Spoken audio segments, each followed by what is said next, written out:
Hey everyone, welcome to the Dragon's Lair. Thanks for coming in tonight and hanging out. You've got Sam and Chris, and welcome to the channel, JD from the Daily Gear Guide. JD, thanks for coming in and hanging out with us, my friend. Appreciate you. Yeah, man, no problem. Thanks for having me. Yeah, absolutely. Good stuff. So let's see here. I know we've had a few early goers. Heck, I saw a couple people in here yesterday, which I don't know. I guess that's exciting, right? So let's say hello to a few people here real quick. We've got Cat Scratch Knives. Good to see you. Thank you, Marco. Thanks for coming in. Ginger Fisher is in here. Mr. Mouse. We have let's see here. Fred the Lug. Welcome in, Fred. Thanks for coming in and hanging out. Kelly's Mishmash, always a regular in here. Appreciate you. We've got Neil McKenzie, fellow Jersey boy like me. What's up, buddy? The Jake is in here. How's it going, Jake? Thanks for hanging out, man. Cliff Rott is here. Old school rocker. That is Mama Loot. Thanks for coming in and saying hello. Love you, Mama Loot. Appreciate you coming in and hanging out with us. Even if it's just for a minute or two, I always appreciate the support. You're awesome. Trouble Bunny. Uh-oh. You need to, let's see here. Hey, all, eating dinner and lurking. Sam, I need a demo of Patty's story tonight. Oh, boy. I don't know about that one. I'm not sure I want to go and put that on a recorded thing. I'm just saying. Oh man, that's funny stuff right there. Projectiles are sharp is here. We have Miranda Keith. How are you, Miranda? Thank you for coming in and hanging out. Silver Trails Outdoors is here. Ramsey Silent Mod Extraordinaire. Thank you for coming in, my friend. Appreciate you. Ryan White. Good to see you. Thank you. Laser Ghost Knives. That's Donnie Bless. What's up, Funky? Thanks for coming in and hanging out, my brother. Let's see here. Rolf. Rolf is here as well. Thanks for coming in, Rolf. I'm trying to get to the end. I'm trying to catch up. I'm sorry, everybody. And all right, we're caught up here. So I think we're in good shape so far. Cool. So, JD, you have a pretty big event coming up for your channel, right? You've got a 100,000 subs giveaway, man. So first off, we're a little channel, right? So I just can't fathom 100,000 subs in my head right now, right? It's something that is just an astronomical number. And how did your journey go for this 100,000? I mean, I always hear different stories, and I guess everybody's is a little bit different and whatnot, but they typically say that once you get past 1,000, it goes a little faster, and then once you get past 10,000, it really kind of flies for you. So, I mean, tell me a little bit about that. Tell us, and how that all work out for you, man. Yeah, definitely. So I'm sure anybody that's started a channel can relate. The climb to 100 took what felt like years. Then the climb to 1,000 felt like it took, half a year. And then the climb to like 5,000 felt like it took, 3 months. I think the things that I have been told by other people with channels that I've tried to, research and do and practice is being consistent with the days, every day posting. If you're not posting every day, you're posting, every Tuesday and Friday if you're trying to do 2 days a week, and that you're always putting your video uploads at the same time. That's what you can do to help the algorithm. So that's kind of what I did. And then the other part of it is that, like, in the beginning, I was sticking to just doing the pocket knives, right? Just reviewing the pocket knives and sharing my thoughts in a way that was fun for me to do, without sweating too much about the growth. I was like, if it grows, great. If not, and it's a small, intimate audience that I, can chat with and have fun with, that's great. Because that would be, at the end of the day, the most rewarding thing for me anyway, is to be able to like interact with everyone. I always try super hard to reply to comments. I think one of my biggest complaints about YouTube is that if it's an ongoing conversation, it doesn't pull up easily in the comments. You got to really filter it out in YouTube Studio to be able to find the continuing conversation. So, like, if you comment and I reply to you with a question and you have a follow up, if you do it in that same chain, it just doesn't pop up as a new comment. You got to go into I think it's unanswered responses or something to that degree. So I Right. wish it was a little bit more easy to communicate. Um, what I like that they've done recently is kind of opened it up to the community to be able to post so you can chat with folks. I just don't know that they promote it enough to create awareness, because I still feel like I talk to people and they're like, what are you talking about? And I'm like, if you go to the channel page and if it's been opened up by the creator, people that are subscribed can post in there and you can interact like you do on a DM, for example, with Instagram. So I really like to leverage those things. And I found like the more engaged you are with folks, the more that's seen by new people, and that you're answering questions and that you're approachable and you like to engage. Hmm. I'm sure it'll get to a point where that's going to be really hard to keep up with at some point. But so far, I try my very best to at least put some sort of response if they're taking the time out of their day to comment on my video, regardless of the size of the channel. So far, I've been able to keep up with it, knock on wood. So I do like that piece of it. And That's then awesome. talking to Ray and a few other folks, they're always telling me everything is content. And if you like doing something, just add it to the channel and see how it does. Some people are only tuning in because they want to see about pocket knives. They don't care about flashlights. They don't care about pouches. They don't care about titanium pins and pry bars. They just want to see stuff on pocket knives. But there's another segment of group of people that are going to be interested in those other items. So just make it. And if they watch it, great. If they don't, they don't. Sometimes it'll be someone that maybe thinks they only want to talk about pocket knives and they tune in for something else, and then the interest grows from there. Or maybe they just want to support you and they watch it. Yeah. So I just kind of like, I've done stuff. I've washed cars forever, right?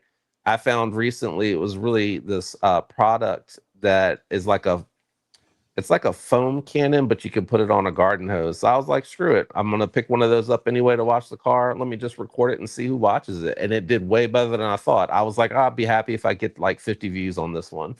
And it ended up getting like 10,000. And I have no idea why. Like, it's totally unrelated to my normal content, but I think YouTube, because it's, again, we talked about this a little earlier, it's not knife content. I think they pushed that a little bit harder. Yeah. Yeah. I get some weird ones. So Awin um, puts, you know how this people can invite you to be an affiliate there. Hmm. I have somebody send me something for dog training collars. I had somebody send me one for window shades. I was like, have you watched our channel before?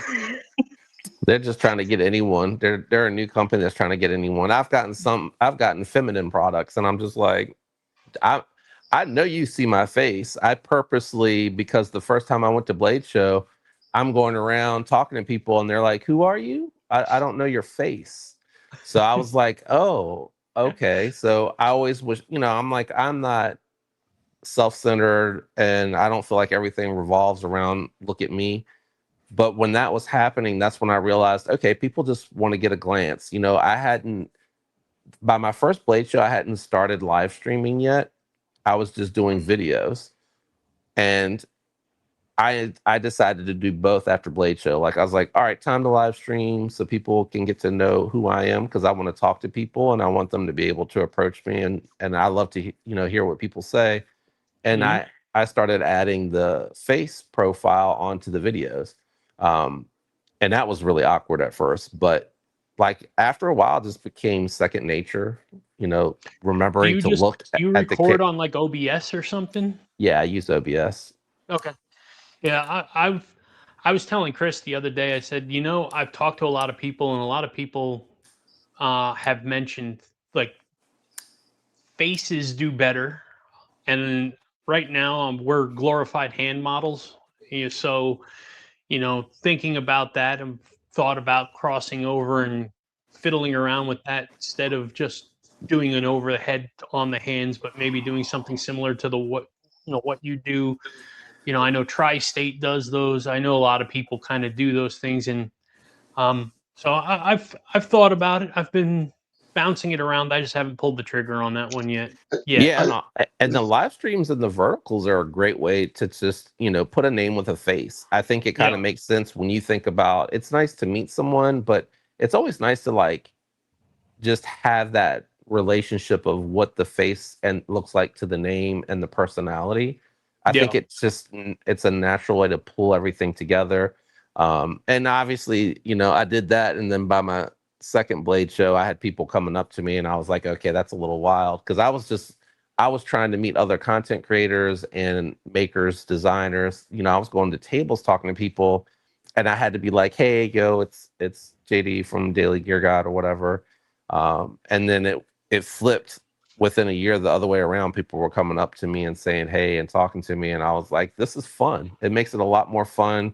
People that are in the live stream that you talk to on a keyboard all the time, all of a sudden now they're there. It's a real person and you're having a conversation, and it's a lot more fluid, which is a lot more fun. Yeah. Hey, yeah. Hey, Sam, can sir. you grab Apex Carry EDC's comment from 912 and pop it up? And also, Robert Jones says he needs dog collars, so let's review. We'll get at least one view. JD was on your channel when it was 3,000 subs. You were one of my favorite first knife tubers. I'm amazed by your channel growth. Major congrats. Thanks, Apex, man. I appreciate that. And it's very humbling. Like I said, I often wondered if it would even get to 10,000 at one point. So the fact that it's really weird. Like it hit, I'm surprised KC's hasn't really jumped, but YouTube is a little wonky like that. I hit 50, and before I could even get the stuff together for 50, it was like 70. And then it slowed. Crazy. It's doing what it did to him at 50. It kind of slowed a little bit. It was like a real crawl to get to 80. And then like something around 85, and that jumped to 100. And now that it's at 100, I think somebody pointed out to me yesterday it was at 125, and I was like, I don't know why I'm not complaining. Don't get me wrong, but I have no idea what I have done for all of a sudden for YouTube to just be like, oh, we like your channel. we're gonna promote you now. Yeah, you are at 125. I looked earlier as well, and I was like, man, that's so quick that you jumped that number. It's incredible. I could only hope to get that success, but that's really, really awesome. Zach, appreciate you coming in, Zach. Thank you. I see you, Titanium Justin, as well, and Robert Jones. Thank you for coming in as well. Sorry about that, guys. I don't want to fall too far behind. Yeah, KC also just said it's because JD's a great guy. That's why it grew so fast. Yes. Well, that has to do with it as well. What's up, Casey? Thanks for coming in, brother. Casey's pretty great himself, man. He's a good time. I like to pop in on his live streams when I can. He does it he happens to do it at a good time Monday, like right before I'm winding down to go to bed and chat up with the wife. His comes on at that time. It's hard for guys that are kind of either night owls. They do them really late. Like I try to go and check out like G Balls. I know you come on late. Kevin comes on late. I try my best once in a while to get into those, but his is like right at that sweet spot. Like I can watch his for a little bit before I go to bed. But yeah, I mean, everybody does. Like, I love how you have like the panel, right? It's the two of you every week. Yeah, I really enjoy that because it gives a different dynamic, in my opinion, of the conversation. You're interacting with someone in addition to the chat. I think you do a good job of managing the chat and making sure you're not neglecting that, having the conversation. And that's usually really hard to do when you're having a couple people. Maddie does like up to 4 people sometimes, Mattis Faction. Yeah, and that, he does a good job checking in on the chat, but I definitely can see like when they get into a conversation, the chat will just roll. And I think it's That's It what I is. worry about with the guest is I worry about making sure like I'm cognizant of like, hey, I have viewers that are watching. I want to interact with them. So I haven't done guests, but I've learned on ABS how to set it up. I mean OBS. So I want to eventually try that and see how it goes to have a guest on because I think it'd be fun for my regulars that come in to have someone else to look at besides me. Yeah. I we we've always had a guest since week one. We've never done a live without a guest. And not that I'm against doing that. It's just Chris and I are a knife company. I mean, you've seen probably in the pass around group in the YouTube chats and stuff like that. We started this as a knife company, and we went to Blade Show last year, and every knife manufacturer was like, "Where's your YouTube channel? Where's your Instagram?" And we were like, "We don't have one." And they're like, "Tisk tisk tisk, bad boys." And so so we just kind of created this, and it was like, well, what? Okay, I created it, but I have nothing to show because we're just starting off as a knife company. What am I going to do here? So it was like, well, let's start making content so at least we have people to talk to. And then I don't know, it just kind of grew into something else, and I mean, here we are, getting ready to order prototypes for our second design. Our first design is a couple of weeks away from pre-orders opening up, and we're approaching 830 something subs, and I mean, we're just rolling and having fun with it. And I mean, you could see up at the top of your screen right now, we're only on episode 14 of lives, so we really only started doing lives pretty recently. So it's just it's fun. I enjoy, like, you enjoy interacting with the folks and having some fun, and talking And through everything. And we try to keep things interesting. And I think that's one of the things that why we bring guests in every week is it's just another perspective, another channel to help. If we can help them grow, obviously, you don't need our help, but you're a personality that we haven't had on the channel yet. Obviously, you have a big following, so I think that most of the folks that are in here would like to hear from you and enjoy spending some more time with JD. And so it's cool. We'll have some fun. yeah, the other thing too is the knife community so tight knit. I so Sam does our social media, and so he's logging in as the company, and then I just log in as myself. So I'm fairly incognito. Nobody knows who I am by name. So as I float around and I join different lives and different things, then it's interesting because I get to see a lot of the same people in our group that are in other lives that I happen to follow, and it's like a handful of people. I saw Faithful EDC joined, and I was in his live tonight, and about half the people here were in there, which was really cool. And so they get to interact and carry on conversations, which is it's fantastic because again, it's a place where people with like-minded interest can get together and chat. Yeah. Yeah. Lions Not Sheep is in here. What's up? Thanks for coming in. I did see Faithful, and I was scrolling back here, so I will catch up to him in a second here. Paul Mills, what is up? My buddy, my father's in here. Daddy Wyvern, welcome in. Yeah, Sever just joined as well. Sever joined as well. Yeah, I'm trying to work my way through this. We fell Gotcha. behind just a little bit. Sever Seven's in here. What's up, Derek? Thanks for coming in, man. Appreciate you. Southern Cali EDC. Kristen, you just mentioned Southern Cali EDC to me the other day. I sure did. I said, hey, we ought to go check out his channel. He's young and growing, and he's does outstanding content. And yeah, so Southern Cali EDC, keep it up, man. Your stuff is spot on. I really enjoy it. Awesome, man. Yeah, so funnies, right? Just speaking of the devil type of situation. So that's cool that he popped in here.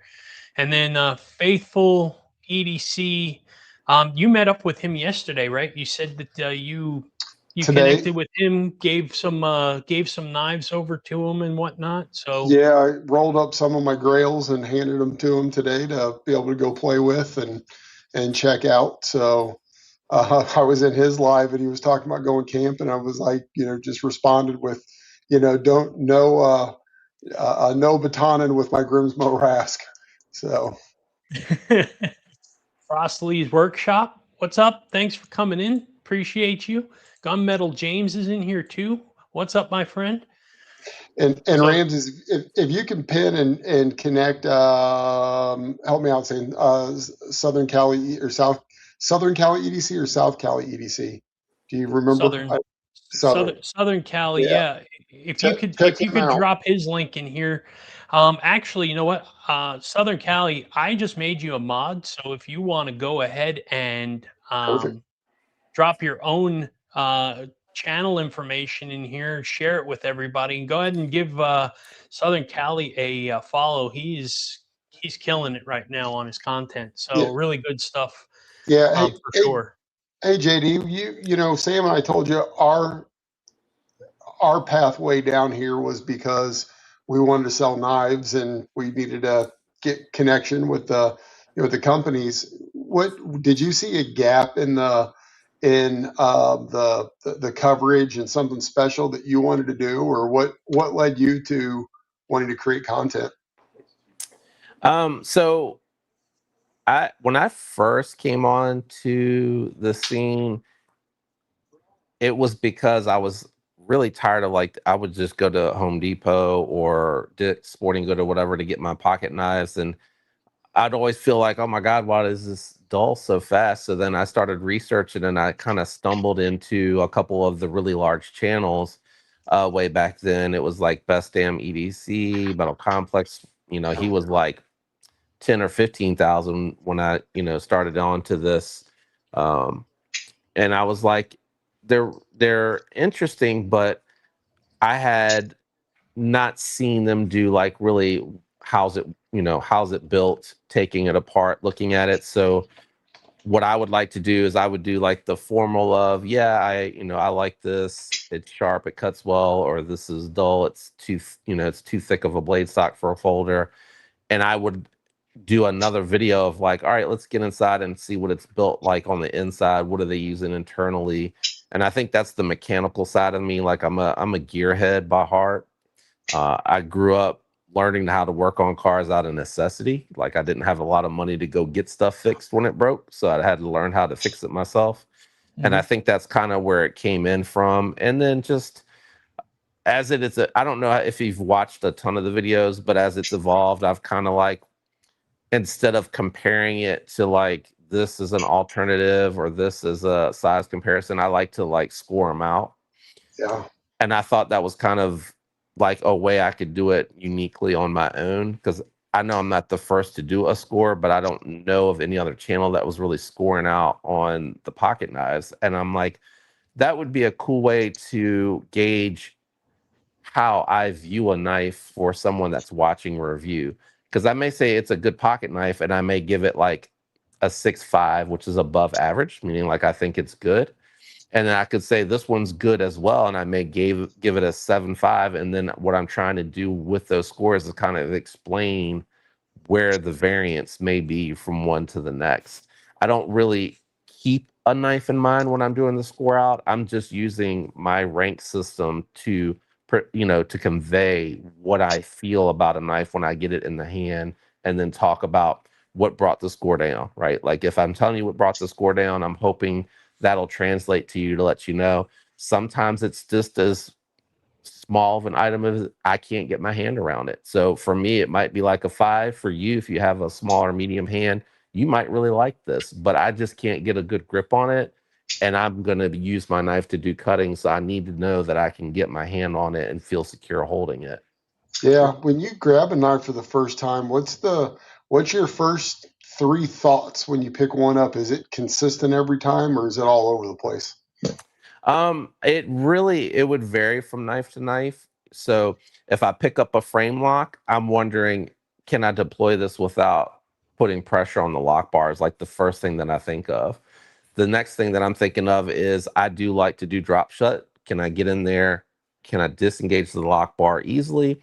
And do I have to worry about it coming down so fast that it's just going to chip at my thumbnail? So like with a frame lock, my approach is a little bit different than it is with a top lock.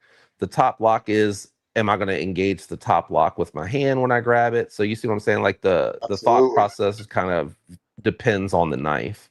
It's functionality driven. Yeah. Yeah. Yeah. So real quick, so lions, not sheep. To answer your question, so Chris and I are waiting for final costs from Best Tech right now, and then we are going to get together and figure out, what our pricing is going to be. We have a ballpark in our head, but we want something a little bit more nailed down so that we can get that out there.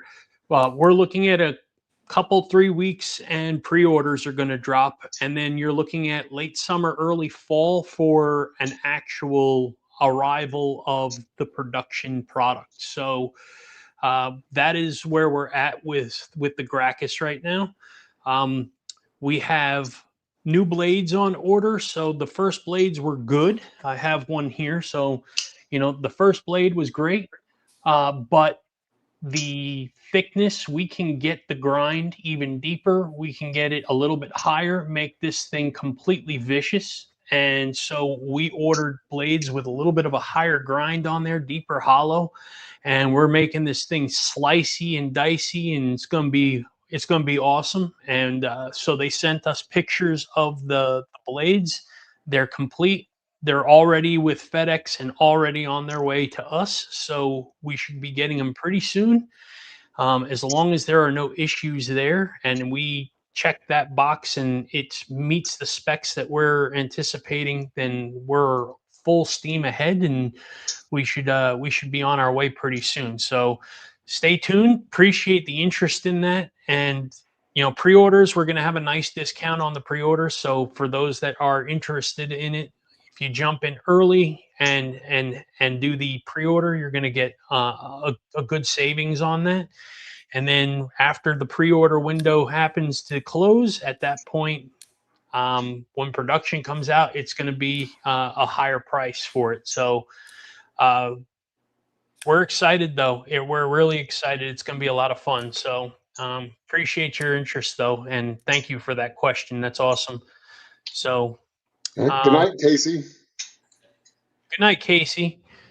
Sorry, I've fallen behind yammering over here. So No, when he leaves, he just leaves now. So I wanted to say good night.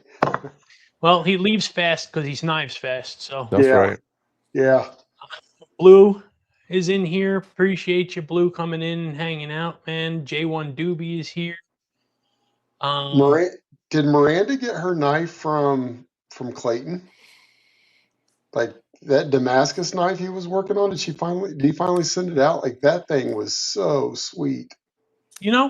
Speaking of Clayton, and he's not in here. I haven't seen him in here unless he said he'd come in, but he'd probably be lurking. So he might be in the background working. I know he's in the shop, but I got his pass around knife, and I figured I'd show everybody this because, well, first off, there he is. Clayton is here. What's up, brother? So I got his pass around knife, and I figured I'd show everybody because, one, this thing is absolutely stunning. And two is Clayton's our boy, and we want to make sure that everybody sees his incredible work. So check this thing out. Gorgeous. I mean, absolutely beautiful on this thing. Absolutely gorgeous. The handle is a wild electric yellow, black speckled on here, and then this tiger stripe Damascus on here. And it's going to be hard to see, but there is jimping all the way to, I don't know, not even half an inch from the tip. So all the way to here. And we know Clayton loves to put on jimping, one of his favorite things. Yes. So Clayton is a man after Chris and my heart as far as jimping goes, because we are jimping snobs and we love jimping. No, I was being a bit of an ass because he hates to actually do it. He does it because he loves it, but the process he hates it. Well, yeah, okay. Well, I will say this as well, okay? And I probably should have left this big for a second here.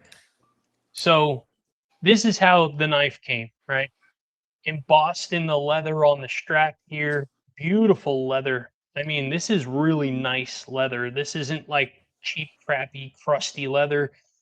I mean, really soft, beautiful leather, gorgeous with a button over here.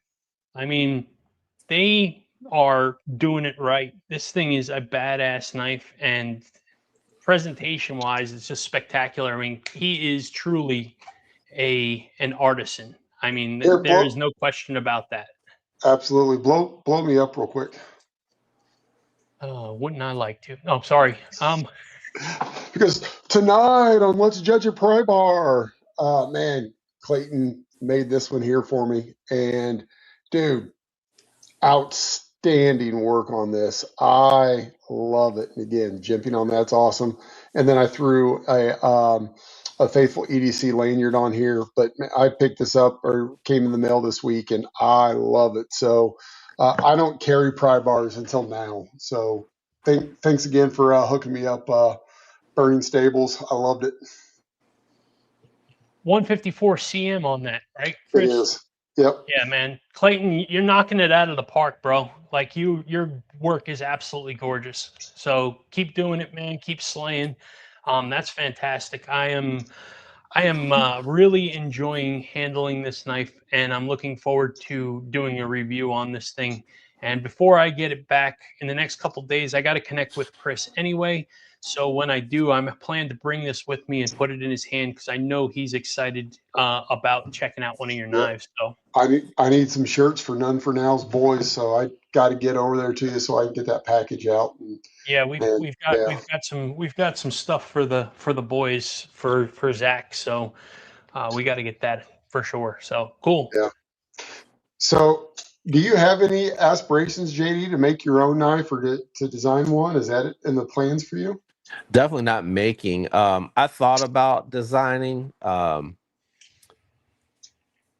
My issue is, would I be able to do something unique? I wouldn't want to do something that's just kind of vanilla, that would just kind of blend in. And that's kind of where my thought process is. I have some ideas. I've made some sketches to see if I could come up with something that I think would be interesting without being like, hawkbill or anything too crazy for a first design.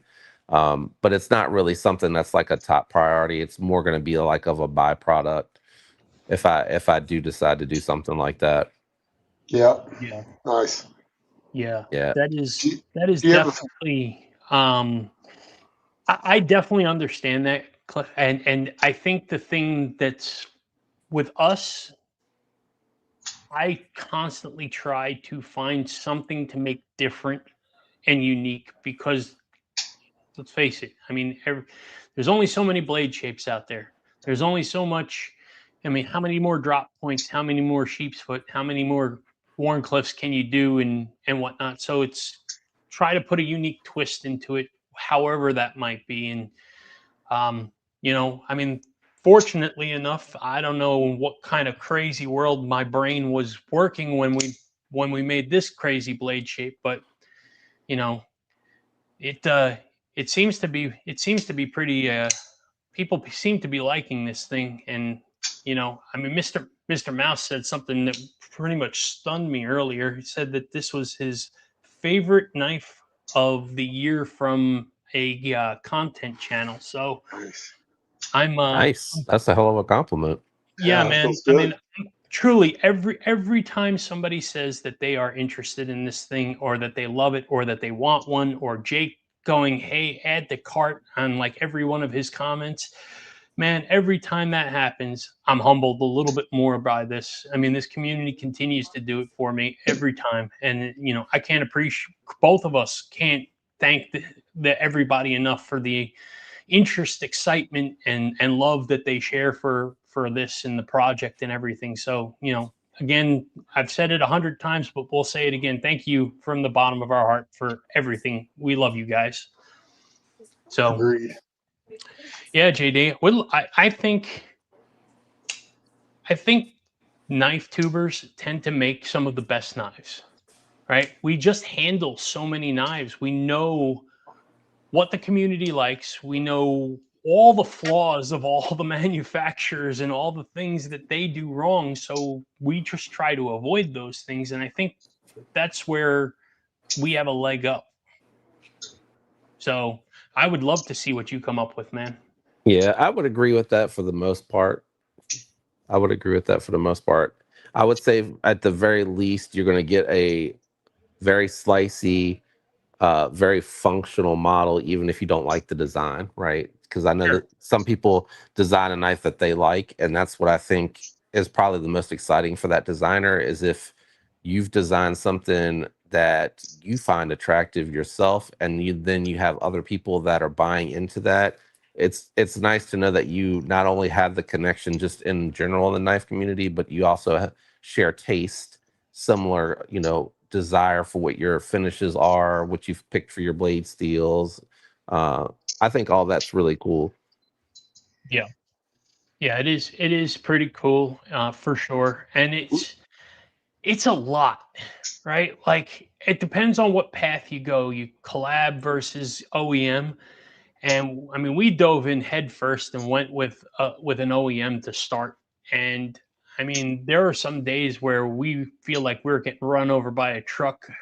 Picking out finishes from an 80-page document is bananas. So B Shady is here. He says, "Evening, JD." Be shady. What's up, brother? Sister Stables is in. I saw that. That was where I was going Wow. next. Kathy's in here lurking.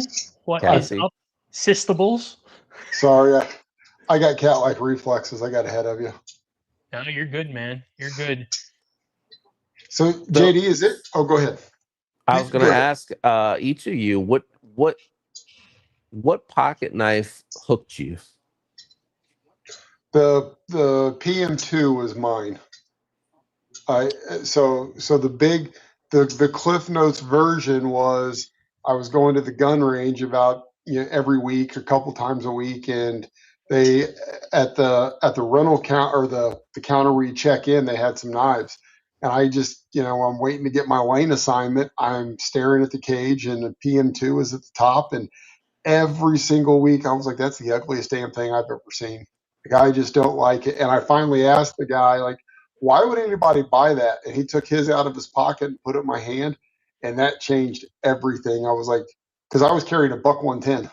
So yeah, I went much lighter, much smaller, better ergos, slicier. There was so many things that changed, and that was I call it my gateway drug. Yeah, yeah. Um, I've always been into knives from the time I was pretty young. I mean, grew up in a hunting family like Chris, and buck 110s or whatever the equivalent of the lockback that Trade had at the time would have been what I had carried for the longest time. Fishing knives and stuff like that. And then I'd probably say that the Benchmade Bug Out was the first real knife, if you will, when it comes to collectability, fidgetability, all that kind of stuff. But the knife that really wrapped my head into the upper echelon was probably when I broke through and bought that Kunwu Padre. And that was just a different sound, frame lock. I mean, it was just there was a light that came on in my head when I flicked that thing, and all of a sudden I was like, I get it now. I need to have I'm addicted. And since then, every night my wife looks at me over her glasses and gives me crap because all she hears is click, click, click, click, click, click. Yeah. What about you, JD? So when I first started, I was like, all right, I want to spend like $50 on a knife. So that's where I went down the rabbit hole because I was like, $50. I'm normally spending like, 20 bucks. And again, this is just to have a pocket knife to cut things. In the garage, in the shop, out in the yard, doing stuff. I didn't think I was really punishing the knife with what I was cutting stuff open, breaking down a box or whatever. So I was like, well, I'm gonna spend 50 and see where that gets me. I couldn't tell you what it was. It was probably like a Civivi or a Kaiser or something like that. And I was just kind of like, oh, this is really nice. And I was, opening it with the thumb studs and then closing it two-handed. I didn't know anything about the knife at all. But when I started researching, and people were like, the classics of the Ontario rat, I got one of those and tried it. Wasn't really for me, and I kept trying. So the first one that I was like, all right, you know what? I'm gonna get a quality USA made one. I liked the blade hole, so I went with a PM2. And boy, when I got it, I was like, I kind of get it now. Not just aesthetics, because I don't know that there is a really beautiful Spyderco out there. There may be one, The but ugliest best I knife in the was, world. yeah, I was like, this thing is not attractive, but my They're lord, they're the was the deep, closest. yeah, the detent tune on it. I loved the compression lock. It was so comfortable to hold, and it was like a laser beam moving through stuff, and that's what really fascinated me. And it was like an S45 yen variant or something like that when they first switched it over. Um, and I was just kind of like, all right, I want to check out more USA. So then I got a bug out. And then I was like, you know what? I want a premium. So I got a ZT0562. And that's when I was like, ooh, I like the way the titanium, to me, that was a really attractive design. Mhm. And back in the day, ZT, I mean, they're doing well now, but back in the day, ZT was a great way to buy a USA made knife with a premium steel and premium handle materials. It didn't feel like I was going to be, yeah, I didn't feel guilty after buying it. Yeah, Yeah, yeah, they I agree. are reasonable priced for USA made, Oh high yeah. quality steels and all that stuff. So for and sure, and built well. Granted, they have, like any production company, there's going to be some that get out of there that didn't get QC'd sure. correctly, but I mean, I got a good one, and I was like, after that, I was hooked, man. I was like, what's what? And I dove into everything, whether it was USA, Italian, whether it was from Japan, whether it was from China. I really didn't care. I wanted to get my hands on everything. I wanted to see how they worked, what the differences were, how they performed, versus what they cost. I just was like all in. Like, I have a very inquisitive mind, and that kind of is what shoots me down the rabbit hole. Do you Sure. do very many testing type of things for knives, or you're just use them as they're in your pocket? So I would, before we moved to this house, so if you go back about a year and you look at my content, you can see where in that house I had a little bit more room. And in the garage, I had a space set up where I would just stack the cardboard in a corner. And when I got ready to do it, I would just go through and start cutting through the cardboard. Nothing dramatic. I would do anywhere from 10 to 20, depending on the steel, and just be like, yep, it goes straight back through the paper, no issues whatsoever. Now, of course, when you're using something like 14C28N or Nitro V, the results, to me, it didn't matter if it was Kubi, it didn't matter if it was Kaiser. That steel just does not hold the fine edge. And I think Agreed. that's all I really wanted to like drive home to folks, is like, it doesn't hold a fine edge, but it was cutting through the cardboard fine. Yeah. And all you really need to do with that steel is run it across a leather strop 5 to 10 times Yep. on either side, and it's right back to being there. It's such an easy steel to maintain. And that's what I love about it. But what I don't love about it is the fact that you do have to strop it, after you've cut with it a lot. But the fact that you can do it so easy is such a beautiful thing. I think for someone that either A, doesn't care about it being a steel, they just want a really sweet looking knife and that it may have good handle material. Or if you're on a budget, you shouldn't be discouraged by the fact that these are the steels that are going to be under $100 that you're going to find. Like, it is a good quality steel. It's just not going to be something that you can, break down in boxes for 3 to 9 months and not have to worry about it ever not being hair popping sharp. Just get a quality Yeah. strop and strop it up. And if you grab somebody like Spyderco, even their 8CR and things like that tend to hold an edge a little bit better than the other competitors, and they bounce back relatively quickly. And Gunmetal James, you said that you love the smock, but you hate the scales. I got the one that came in aluminum, but before that, I got the one in carbon fiber, and I put these Milton Boss titanium scales on it. I've got all my Spydercos sitting out because I was thinking about doing a video the other day. I pulled a bunch of them out and started looking, and the question that popped in my head is, why the hell can I just leave them alone? Over 50% of them were modded, and maybe that's because it's easy to do because there's so many options, but maybe it's because I hate their G10. I don't really care for carbon fiber typically.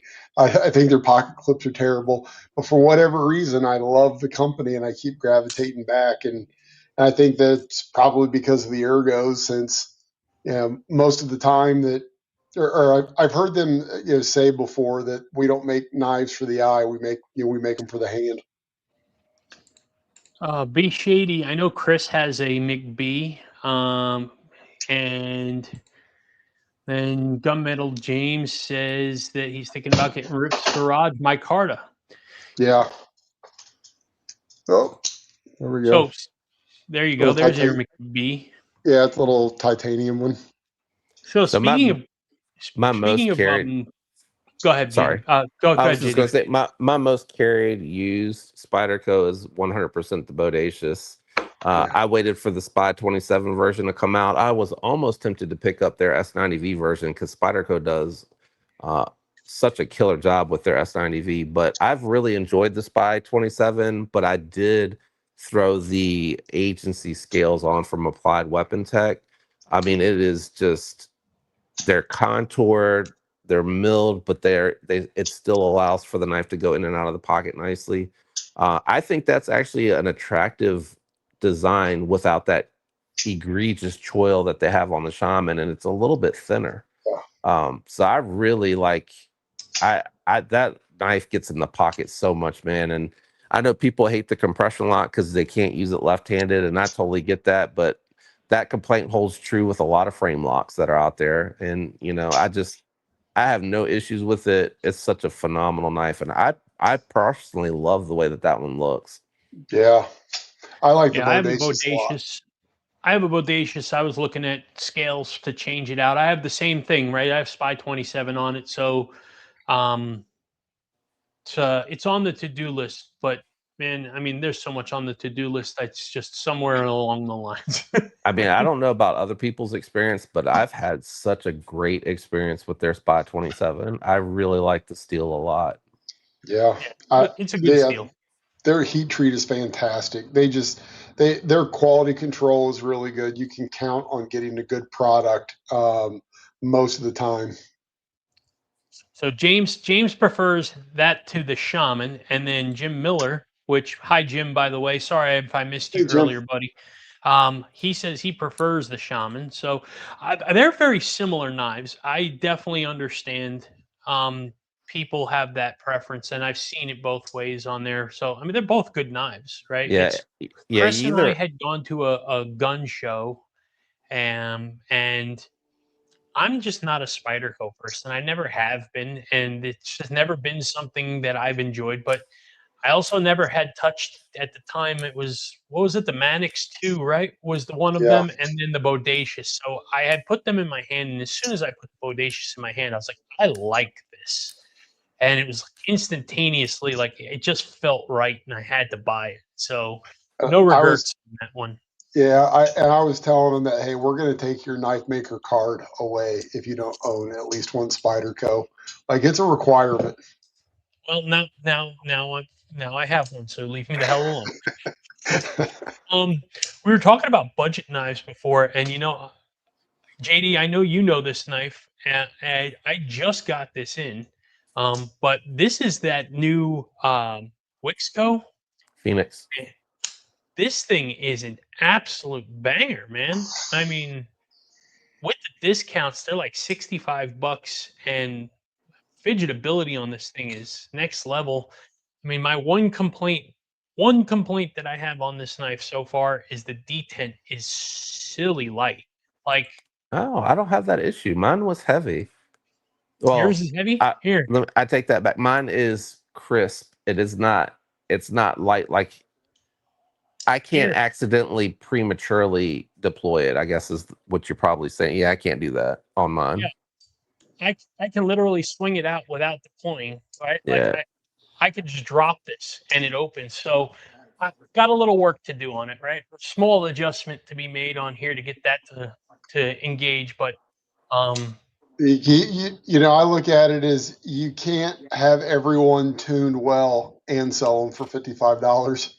Yeah, it's tough to do. Probably not. But you know what? I mean, honestly, it's a fixable situation. It's not something where I'm like, hey, this not needs to go back, right? I mean, we know how to adjust these types of things. So putting a slightly heavier detent on this thing isn't going to be a big deal. But otherwise, I mean, size wise, it's a great size knife. It's comfortable. I like that blade shape too. It's a really cool take on a Tonto with a little bit of a drop point on the end of it. But I am that N690. So my experience with Monster and Wixco, their steel performs like they do a little bit better of a heat treat on them than some, other brands, I'll say. I'm really curious to see how the N690 will compete. So I have a knife that's really close to the same blade stock with Nitro V. I have one with 14C. I want to get 154 CM, and I kind of want to compare them in a little bit of a test. Not again, nothing dramatic. I'm not going to do like 200 cuts through cardboard, but I just want to see progressively after 5, what does each one look like after 10, after 15, after 20. So I have them ready to go. I just need to get a good setup out to the garage where I have the space to be able to kind of do that and show it on camera. Yeah. Robin, look, I'm not saying I'm not saying it doesn't work, right? It's just crazy light, and it's a nested liner lock. It's fine. It's not the end of the world. We can make a small adjustment to the lock bar, and everything will be hunky dory. At the same time, you know, cost wise, I would say that QC is not always the greatest thing for certain companies, and I don't know Monster and Wixco really, really well as far as their setup goes. I can tell you that, like for Best Tech has 2 factories, legitimately 2 factories. They operate Best Tech high-end quality stuff over here. They have Best Techman over here, and what you get out of one is not what you get out of the other. So I don't know if the same thing holds true for Monster and how they do things with Wixco, or if they operate out of the same thing and it's the same hands touching it. If that's the case, then there's some questions I have. But I would believe that the QC people are probably different, and probably the level of quality and touch and all that stuff kind of shrinks a little bit there. The employee of the month is on the Witzco side. Yeah. I think, I think that you nailed it, Sam. I think that again, when you higher attention to detail, higher margins on the knife, lower production volume means I get to spend a little bit more time checking on things and ensuring accuracy. Uh-oh, you have a mosquito? Yeah, No, I would say the other thing to remember with any production company, someone's going to have a bad day, right? Everybody has a bad day at the office. It's going to happen. I get it. You're really excited about your knife. You paid for it. You had to wait for it to arrive, and when it gets there, there's an issue with it. And I get that feeling. 100% feel like it's warranted and justified. Where it would count for me is what happens next. When you reach out to the company with your issue, are they taking care of it? And that's where I will never tell a company when I pick up something on my own dime that I'm a channel. I want to see what their real response is going to be to my issue. And I've had it with Kaiser, I've had it with Civivi and I've had it with Spyderco, I've had it with Benchmade. So I've had it equally across the board with companies. And my issue here with the last year, I've come across now 8 different pocket knives that have those stamped bearings where one of the bearings has come out of those stamps. So I don't know what's going on. I'm noticing it more frequently here recently because everybody's always like, why do you buy skiffs? I'm like, in some cases I have to. I mean, I have a ton of those stamped bearings, but I sure as heck ain't putting it back in after I just took one out where the bearing fell out of it. So but that's where I'm really curious about, like, okay, something slipped through the crack, it got out to you. What is that company doing to make it right by you? And some people are just like, nope, it happened, I don't trust that company, and they move on. And I'm like, give them a chance to make it right. Yeah.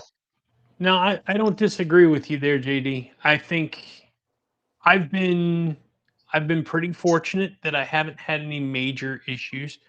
The issue with light detent here is not what I would consider an issue per se, not one that I think I want to go after reaching out to customer service for and stuff like that, when it's, truthfully, it's a 5-minute fix. So it's not the end of the world for that. If there was something else going on there, I would certainly do that, and expect some sort of you know problem solving, restitution, return it, we'll fix it and return it back to you, or you'll send us a new one, or whatever it is. So, and I like your approach too, right? You're not telling them you're a channel, right? You don't want any preferential treatment. You want to be able to judge what their customer care is like and how they're taking care of their customers. So, it's a good approach to it. It's one that I definitely think I want to do as well in the future. Right now, if I told them that I was a channel and they looked at it, they go, "Who cares?" Yeah, yeah, channel. I mean, that I would think that most knife companies, regardless the size of the channel, is they wouldn't want the bad press, right? They don't want it Sure. amplified in any way, shape, or form.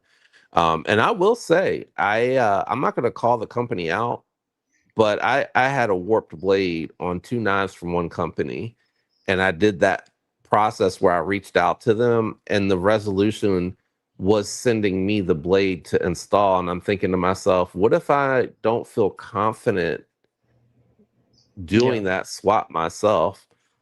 So once the experience was done, I kind of reached out to them, and they thanked me for calling them out on that. So I don't know if the process changed after that, but I did share, like, hey, here's my issue and why. I'm not gonna. I shared that they took care of it, but I didn't really care for the fact that it was, hey, let us send it to you and you install it. I think one was a warped blade with that company, and I think the other one was that same issue with the bearing. I'm like, the bearings are falling out of y'all's. The balls are falling out of your bearings when you're sending these knives out. This is like the second one I've gotten from y'all, and they're just like, we'll send you some more bearings. And I'm like, that's fine. I was like, but some people aren't going to like that response. They're going to want to send it back to you, or they're going to want you to replace it. Yeah. Are there and again, I'm not asking you to call anybody out, but are there companies that you've refused to, or products that you've refused to review that you've received? Not refused, but I have had products come in where I'm like, it's not going to be a good review. I'll send you back your sample if you want. I was like, and they usually follow up with questions about what the issue is, but I don't hear back very often on the additional info. So like, if I'm like, hey, I don't think you're going to want me to do the review on your product, it's not going to be good, I'll send it back to you. So sometimes absence on my channel is representative of the fact that I might not have had a good experience with the product.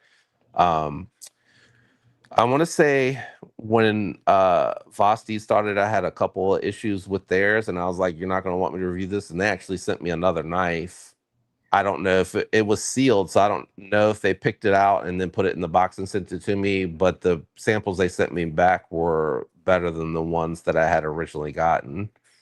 Yeah, you get the Nick Shabazz, we have to assume this is the greatest quality control that it's ever been done. Chris is in the house. What's up, Chris? Thanks for coming in, brother. I didn't know you were lurking in here. Sorry if I missed you. Hey, Chris, I saw real quick. I saw that Sever's putting a push for the Spyderco Nirvana as being the greatest Spyderco ever. I don't know I don't know. I haven't handled one, so I couldn't speak intelligently about that. Yeah, and real quick, can you guys? JD asked a great question. Can you guys pop in your in the comments what was your knife that that pushed you down the path in the hobby and hooked you? So I had an interesting one the other day, JD. So I got a couple of samples in from a company called 7+ Knives. I don't know if you're familiar with them. Don't know that one. Budget brand, and they had reached out and said, we like what you're doing. We want to send you a couple samples.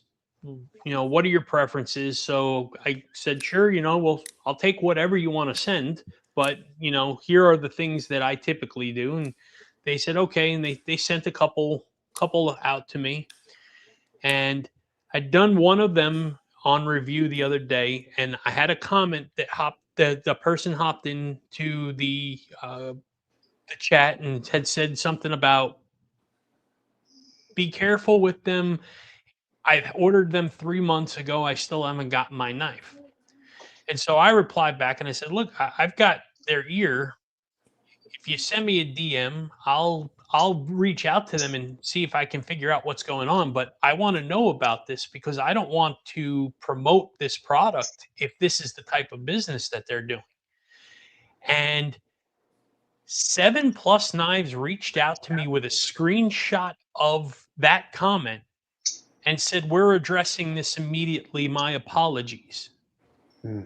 And they started saying that they basically, unfortunately, during whatever was going on at that time, that, management changes or whatever was going on there, that they might have let something slip through the cracks, but they're addressing it immediately. And I said, good, because I was going to reach out to you and ask, because, you see my comment, but I can't knowingly sit there and say these are great knives, but I don't know that your service beyond where your knives are gonna be worth a bean. So they seem to be addressing it. They seem to be looking at things and being pretty careful, which is cool. It's a breath of fresh air that they're being proactive about things, which is cool. So And I'll I be think in that following up with that situation, person.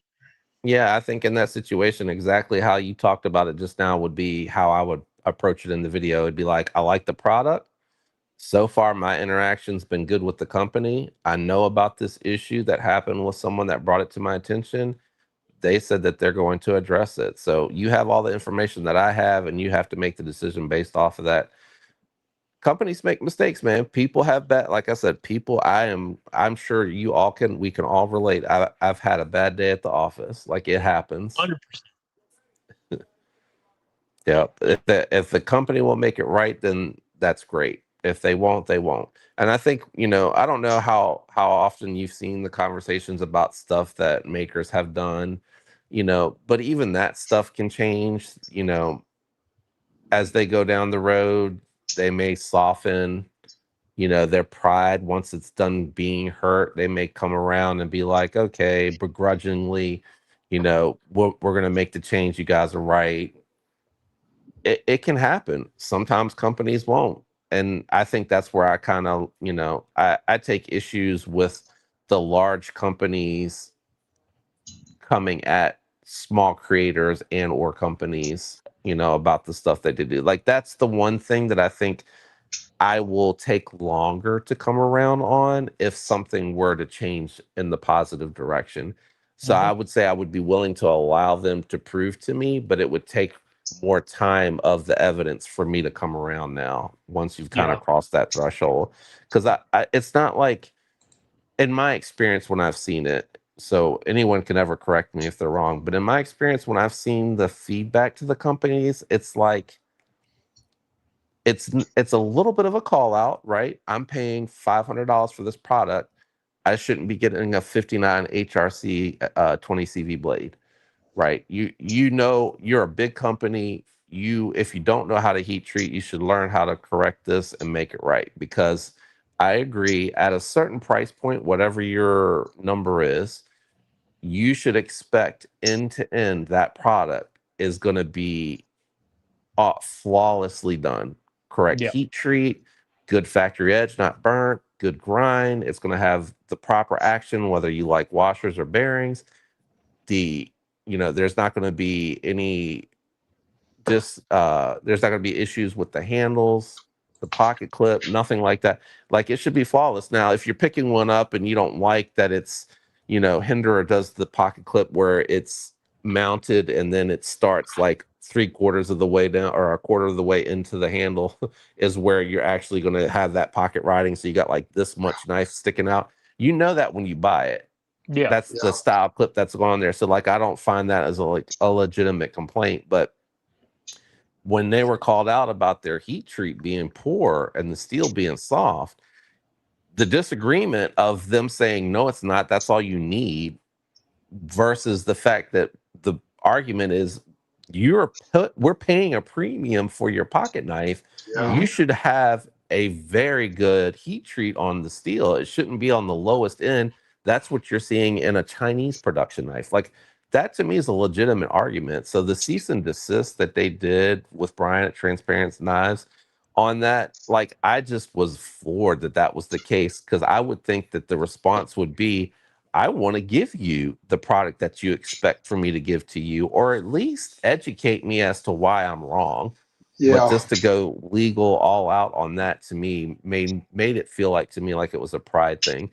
So in that Yeah. instance, I think It- people, like, and time has they've passed, they changed. increased the heat treat, They knew they were and wrong. they're more accepting of the hinderer now. Whereas to me, I'm not even the one that was affected by it, but I was just like, for someone that's a fellow member of the community, I was very insulted by that. So I'm a little bit more, less forgiving when it comes to hinder. Not to say that they make a bad product, not to say that if you have one of their knives, if you love it, you shouldn't.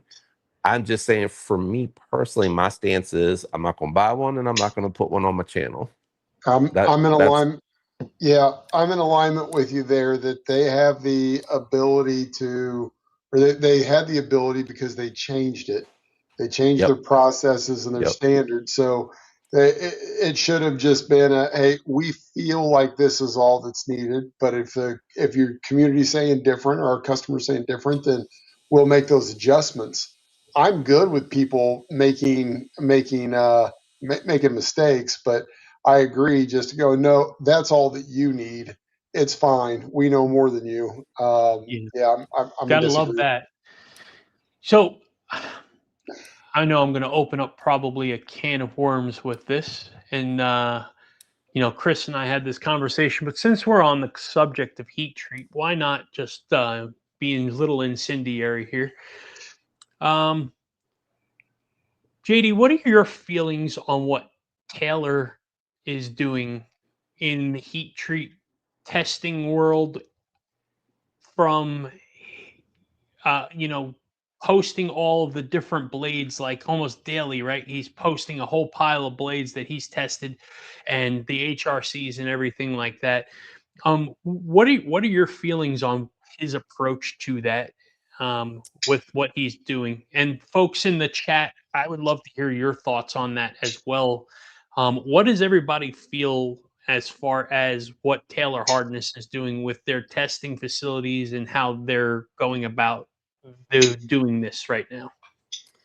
So I never have an issue with anyone that's doing a proper test for heat treat. What I Mhm. would disclaim is not just the result, but I would like to see it's within the acceptable threshold for the performance expected from the steel. Because somebody's going to see something about a steel that they think should be at 62, when the reality is your optimal heat treat for a folding pocket knife might be 58 to 60, whatever that steel may be. So I would like to see the result, but I also would like to see this is within the optimal range for a folding pocket knife versus a fixed blade, because they are different. They're Right. going to be used differently. You're going to baton with one and not the other. And if you're batoning with both, I would encourage you not to do that, because that is not what the folding knife is designed for. Um, I think that would be like the only caveat of what I would like to see, but I'm always for it. I'm always for accountability. Not all of us can go spend $1,000 on a test machine to test them when they come through on the channel.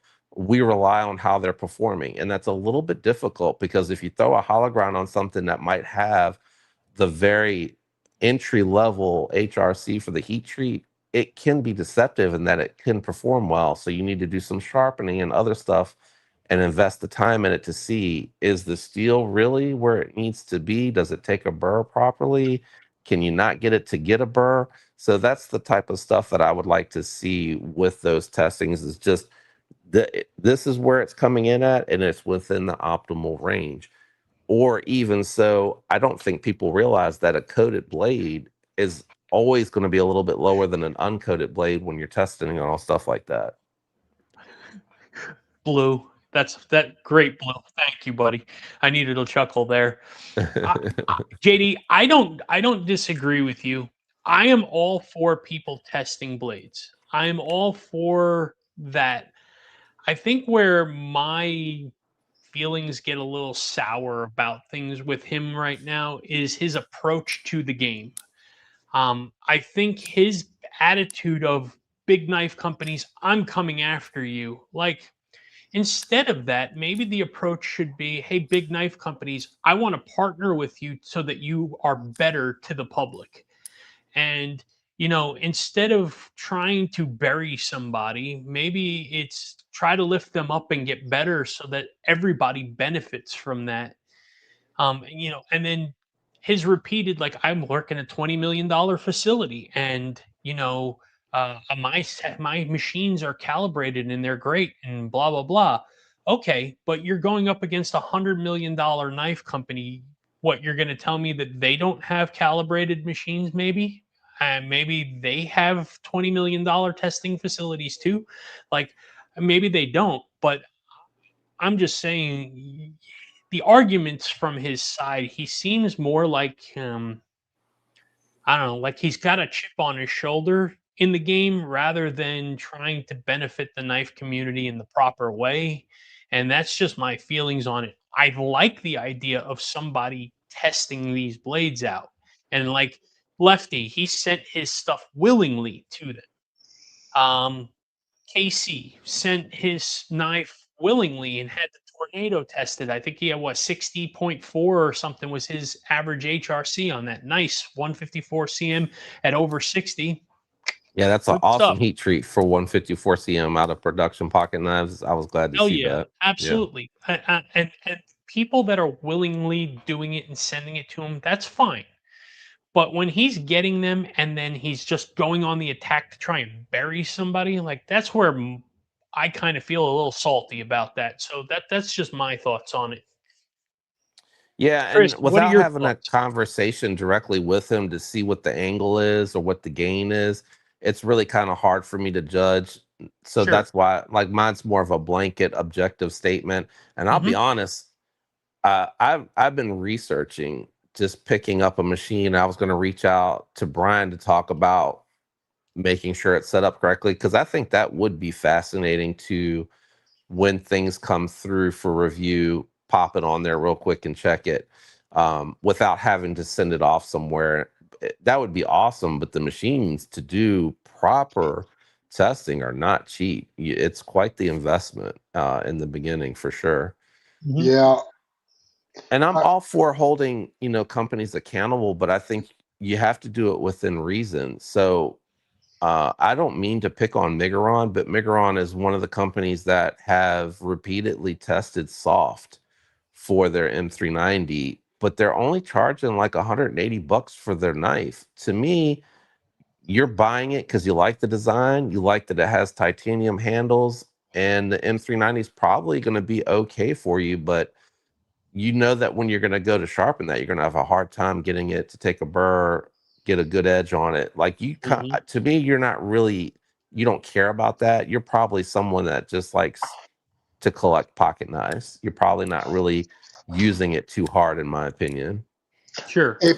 Apex Carry EDC said Bartgate, and I think that's kind of where this is. And Taylor's probably taking Yeah. advantage of where Piggybacking that off of is. unfortunateness, But right? that said, as you know, we've talked about, we elect not to do, is we don't like throwing up negative things in our, just to get attention in the algorithm. We don't throw up controversial statements and things like that because it's not who we are.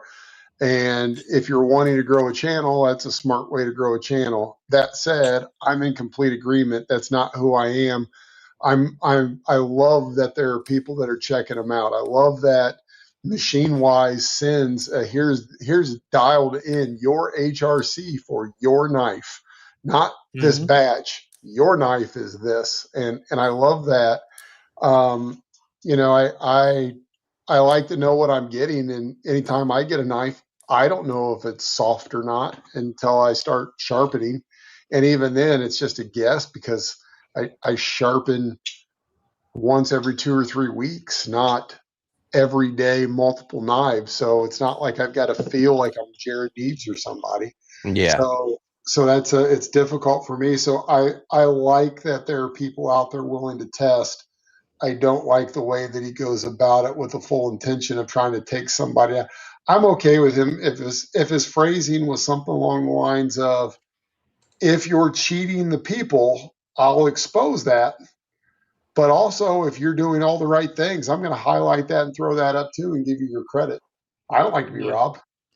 CREDC Machine Works. Yeah, absolutely. We're in agreement with you, man. And welcome to the channel, by the way. Apologize that I didn't say hello before if I missed you. 100%. Right. Don't create controversy for clicks. Right. I don't think that's beneficial to anybody. I think going about it the right way and from a perspective of help instead of attack is a better method and more respectable in our community. That, I mean, we mentioned it before, it's a tight-knit community, right? Everybody helps everybody here. We've gone through raffles and sales and donations and all kinds of that. Everybody's always trying to help somebody here. So if I was from his seat, I would probably say, you know, he had a message the other day. He was pissed that no knife companies want to reach out to him and send his knife. Well, gee willikers, I wonder why. Right. Right? Yeah. Like, Hey, you're real trying to quick. burn the house down. Yeah, real quick. Good night, Ramses. Thanks for all that you do for us. Yeah, buddy. Thank you, man. Appreciate you. Yeah, I agree. Yeah, it's like, you know, and now he has to assume that everything that's sent to him isn't random for testing. It's something that they've already tested and they know they're going to pass. So it's almost counterproductive to go about it the way that he's doing it. Yeah. I would tell you, if your approach was dogging my company, why would I send you anything? Yeah. If your approach was, hey man, your HRC is not optimal, all right, let's have a conversation. Let me send you multiple samples and make sure it wasn't a bad batch. Again, somebody can have a bad day at the office. When you get the samples, let's talk about what the average is. Let's talk about why I'm doing it, why you think it should be where it's at. You know, so I think a lot of people probably just they hear this conversation around HRC, but I think what you don't realize is that when you start heat treating steel at 65, 66, 67, now you're getting into a steel that's so hard it's going to chip. It's going to be impossible to sharpen. There's a balance to it, right? And steels have ranges for a reason.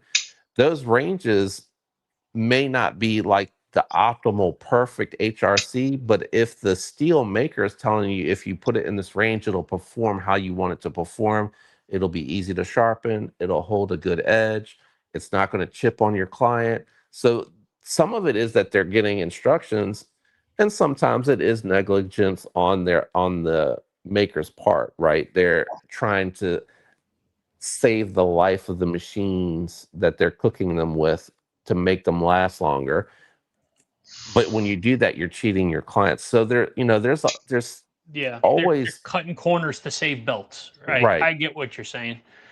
Yeah, I agree. I agree. And you're right. There are companies that are cutting corners, and I think they do need to be held accountable. But I think that there's an approach to doing that Right. versus trying to bury them. So, Absolutely. Yeah. Kelly, you know, it's funny. Same thing here, right? But Brad still sends me knives too, and each and every knife that he has released since the first one that he has shown me has progressively gotten better, significantly better. And each and everything that I have pointed out, from flush mounted screws to bringing his a sharpening choil into the mix to, you know, rounding off a sharper edge somewhere, he has corrected virtually every single item that I have mentioned. So I can only applaud him for becoming a student of the craft and growing incrementally each and every one of them, but still putting his work out there. So, but I'm sure that in your own way, Kelly, you told him in a nice manner of the things that he did good and the things that he did bad. And I'm sure that he took that to heart without offense, which is how I wanted to approach it as well. I want to help a brother. I don't want to hurt him or dissuade him from continuing to grow. I want him to continue making knives. So I'm glad that you said something to him, because I did too, and I know Chris, the unprofessional dad, I know he did as well. So that's how we get better, right? Critique Yeah. is necessary. When we were at the meetup a few weeks ago, he put a knife in my hand and was like, "All right, tell me what you think." Roger. Right? I mean, he's asking for feedback so he can improve, and I think that's fantastic. And Kelly, I think the difference is that you were honest with constructive feedback, not saying this guy should never make a knife again because I didn't like these particular things. Yeah, this knife is trash. Yeah, right. Yeah, Yeah, you didn't do that. Yeah, and so you know what? It was his everybody... first crack. He's a Cerakote company, JD. He's a Cerakote company. He Cerakoted hundreds of, if not thousands, of knives through his business. And he said, "Well, hell, I handle them all day long. I know what a knife is supposed to be. I'm going to take a crack at it."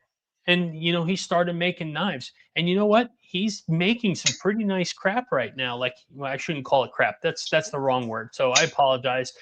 He's making really good stuff right now, and each and every model that he has come out with, the action has been better, the ergos have been better, the fit and finish has been better. He is just dialing it in a little by little by little. I can say that I am fully confident that fast forward a year from now, and he's going to be making some really nice, like really higher quality custom knives. And he's right here. He's 45 minutes west of me in Indiana. Okay, he's a little small shop, family-owned business, good old boy that is just a great person, great part of the community. And you can see with every iteration that the learning curve is getting less and less. He's now working on refinement, not leaps and bounds. So, but again, he's asking for feedback. What were you about to say, JD? Before? So regardless of, I don't think people are calling them out, but when they are called out, again, I pay attention to the response. So I don't know if everyone has heard the story, but Spyderco didn't always do the best heat treat on their steels. They weren't always the top tier heat treater of their steels. And when they were called out for it, and this was a long time ago from my understanding, that's when they turned. And that's where I respect the fact that the response was like, we're going to be the best now. We're going to do it better than everybody else consistently. And that to me pulls me in, because I'm like, hey, they took it as a challenge and rose to it, as opposed to getting in their ego and not. And we're going to do it in 3 different countries that way. Yeah. Yeah. And that's where I do. You talked a little bit about Fair Monster and Wixco. So one of my favorite knives in the first version was the Urban Grip, and I am okay with it being a front flipper only. But they got so much feedback. Man, if it just had thumb studs. Man, if you would put thumb studs on it, I would get one. And the V2 has thumb studs on it. The Drax from Wixco. Yeah. I was one of the people that reached out to them, and I'm like, your stop pin is right on the edge of the sharpened blade. Right where it terminates is right where your stop pin on the close is. Soon as you sharpen this, it's going to develop rock into the lock. It's not going to, and they totally moved it on the V2s. Redesigned it. Yeah. Yep. Immediately. Like, it was a fast response. I was super impressed, because I already liked a lot of the build quality is phenomenal. If you ever crack one of the Fair Monsters open, they use bronze cased washers with ceramic bearings. They're not sending you Delrin style. They're not sending you stamped. It is encased in phosphor bronze, just like if you were to get them from Skiffs. Not as many balls, but to me, that shows a little bit more attention to the quality of the product. And I pay attention to that, and that's why I like to dive in and dig into the knife and open it and see what's going on. Yeah, that's outstanding. Yeah, that's being in touch with the community right there, right? That's listening to the people that are your consumers and stuff like that, and then taking action on it, which is what they should be doing. And I can't be mad at that. So I mean, that's awesome. That's what they should be doing. That's For the sure. goal. That's the goal. Yeah. Yeah. JD, we're getting close to your time frame that we talked about. Are you wanting to cut out, or you want to hang out with us for a little while longer? I'm gonna hang out for a little bit longer. I'm not quite tired yet. I Right. haven't on, run man. out of juice. Cool. Appreciate it. So we just had a high water mark here, about 50 people in here. So I wanted to say a couple things real quick. One is a quick update for those that missed it earlier. We have some new blades coming in from Best Tech for the Gracchus. They are in the mail on the way here now. We should be getting them. I'd love to say, I mean, I checked the mailbox this morning, but they only gave me the shipping this morning too. So it wasn't really that fast. Unfortunately, my impatience just got the best of me. I'm gonna say that it'd probably be here next week. They ship pretty quick, and so we'll swap the blades out of the prototypes, get those things tested up real quick, make sure that we are happy there. We're waiting for final costs from Best Tech, and then once we have those and we've come up with the final numbers on everything, we're going to be opening up pre-order. So stay tuned for that. We'll be making announcements on those things very soon. It'll be on our website. Will be where the pre-order will be. We'll make announcements on our website, on YouTube, on Instagram. I'm sure we'll go live and stuff like that and talk about that as well. So make sure that you're staying tuned. But I just wanted to keep everybody informed of where we are with the project, because you all have taken this journey with us. And I think that it has been super cool how much excitement and how much interest everybody here has shown in that project. So I feel the duty to keep everybody informed in where we are with that. And we're really excited where we're at right now. It's gonna be awesome. And it's just I'm truly grateful. We're humbled by the love that we've gotten from here. So that's the first thing. Second thing is, if you haven't done it, and since we lost our main mod in Ramses, if you haven't smashed that like button, do me a favor and hit that like button. Appreciate that. Helps us greatly. If you're not following Daily Gear Guide and you're not following our channel, Wyvern Kodiak, go ahead and make sure that you're subbing to us. We appreciate that. We have an awesome giveaway planned for 1,000 subs. We are really getting towards going there. I'm been hard at work putting together a package for everybody. So make sure that everybody here is subbed to the channel. Appreciate that. And then go to wyvernkodiak.com and make sure that you're signed up for the newsletter so that you're staying all informed, all things Wyvern Kodiak, including the knife drop, the merchandise, all that kind of stuff. And we've got some new merch coming for those of you that asked for different or alternative sizes than what we had on our site.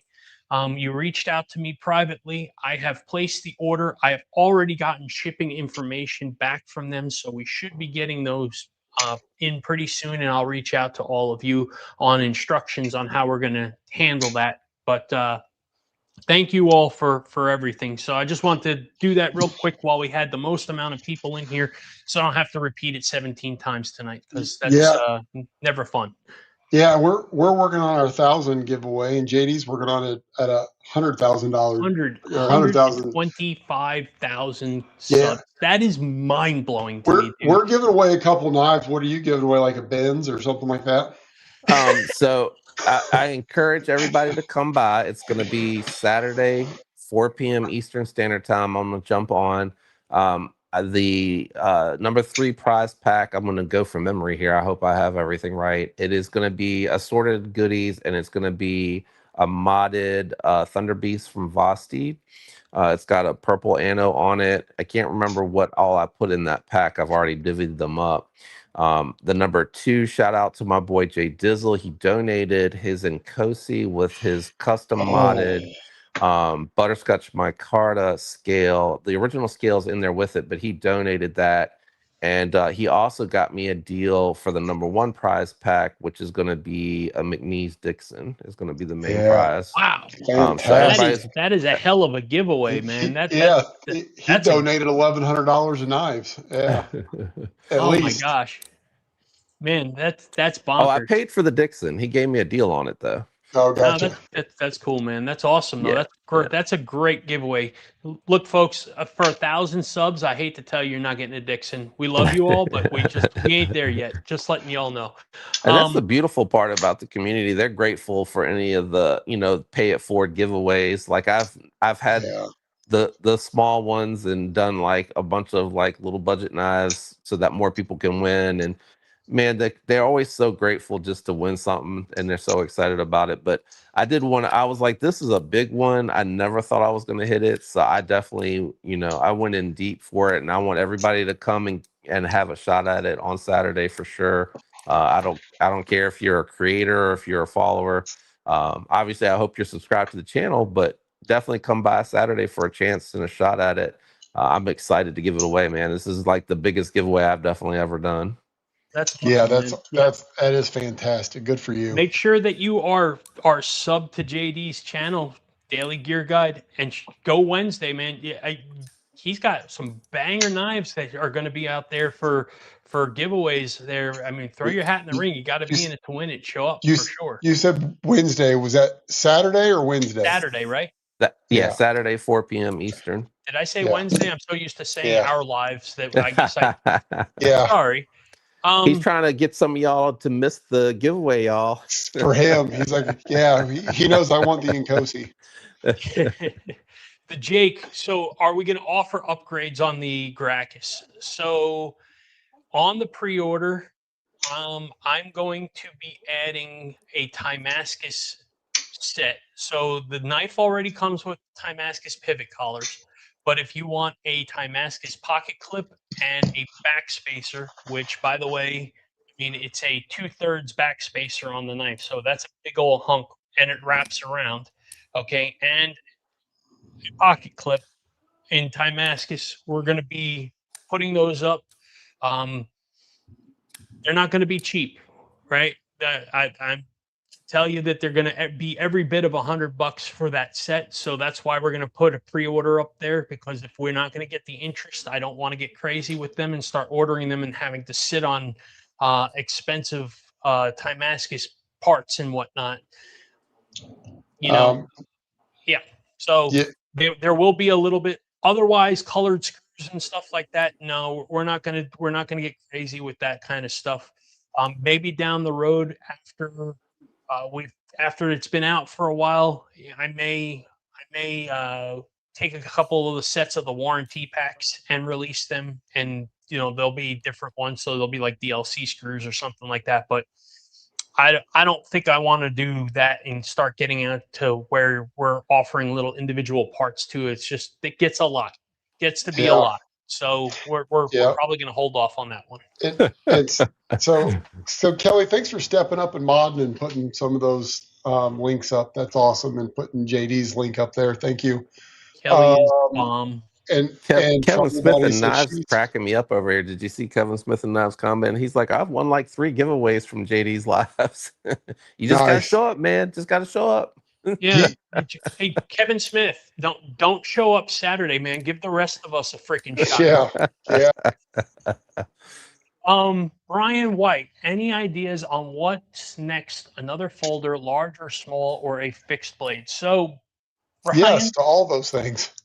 Yeah, we have a ton going on. So we have another folder OEM coming. It's going to be a full size, and we're going to be doing a matching smaller size model. So one's going to be 8.5, and then one's going to be like 7 or 7.5 inches. We haven't quite nailed down the mini version of it yet, but that's going to be the next thing coming out there from us under our brand. Then we have a couple of fixed blades that we are working with American makers collaborating. I will not disclose any information as to who we're working with or anything like that. We're very early in that ordeal, so I don't want to do that. We're only going to go with one of them, not two of them. So I apologize. I shouldn't have said two. We're only going to go with one of them. I already know who that is. And as long as everything works out according to plan, we're going to have an awesome knife with that maker as well. And then Awesome. we have Really awesome. three collaborations out there that are in the works right now. One of them is signed, sealed, and delivered, and that's Concept.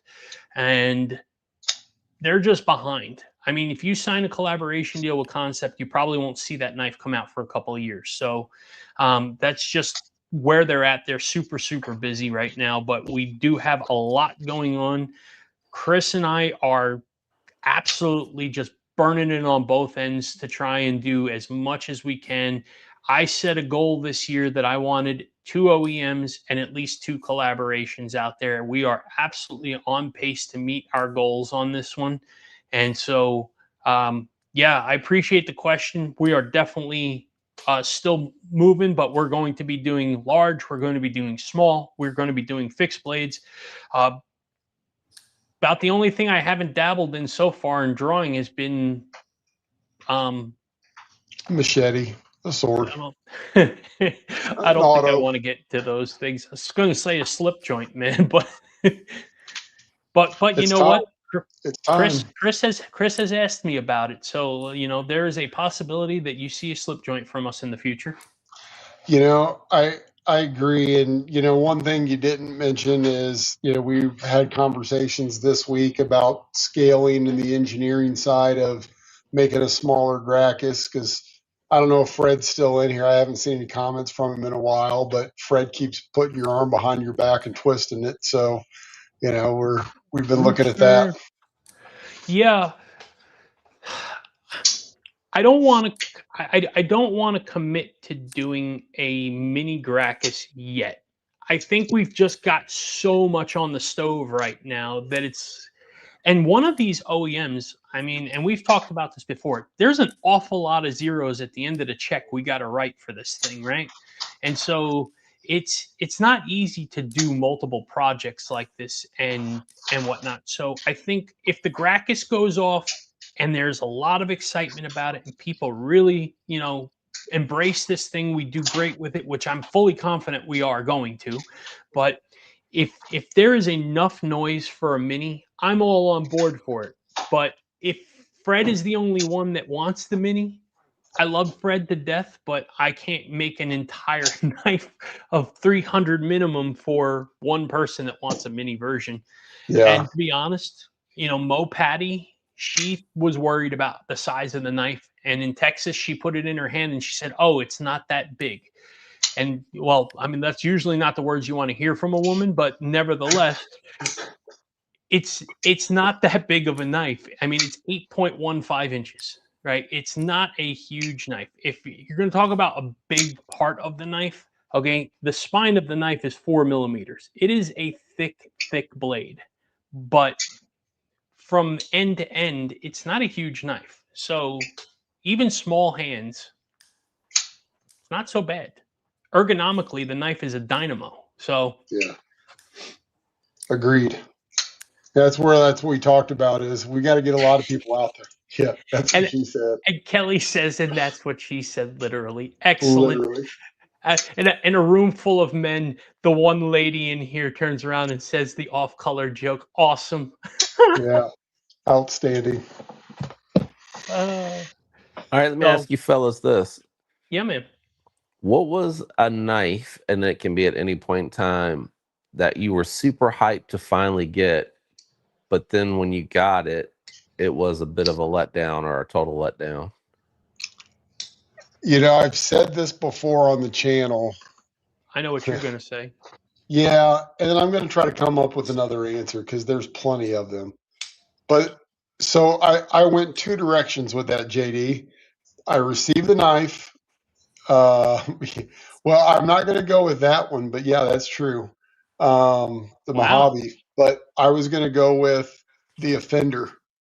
Um, I, But you're going I, to correct yourself on that.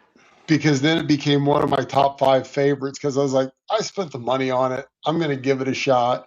And then I started cutting with it, and then I was flipping and playing with it, and then all of a sudden it was like, I love this thing.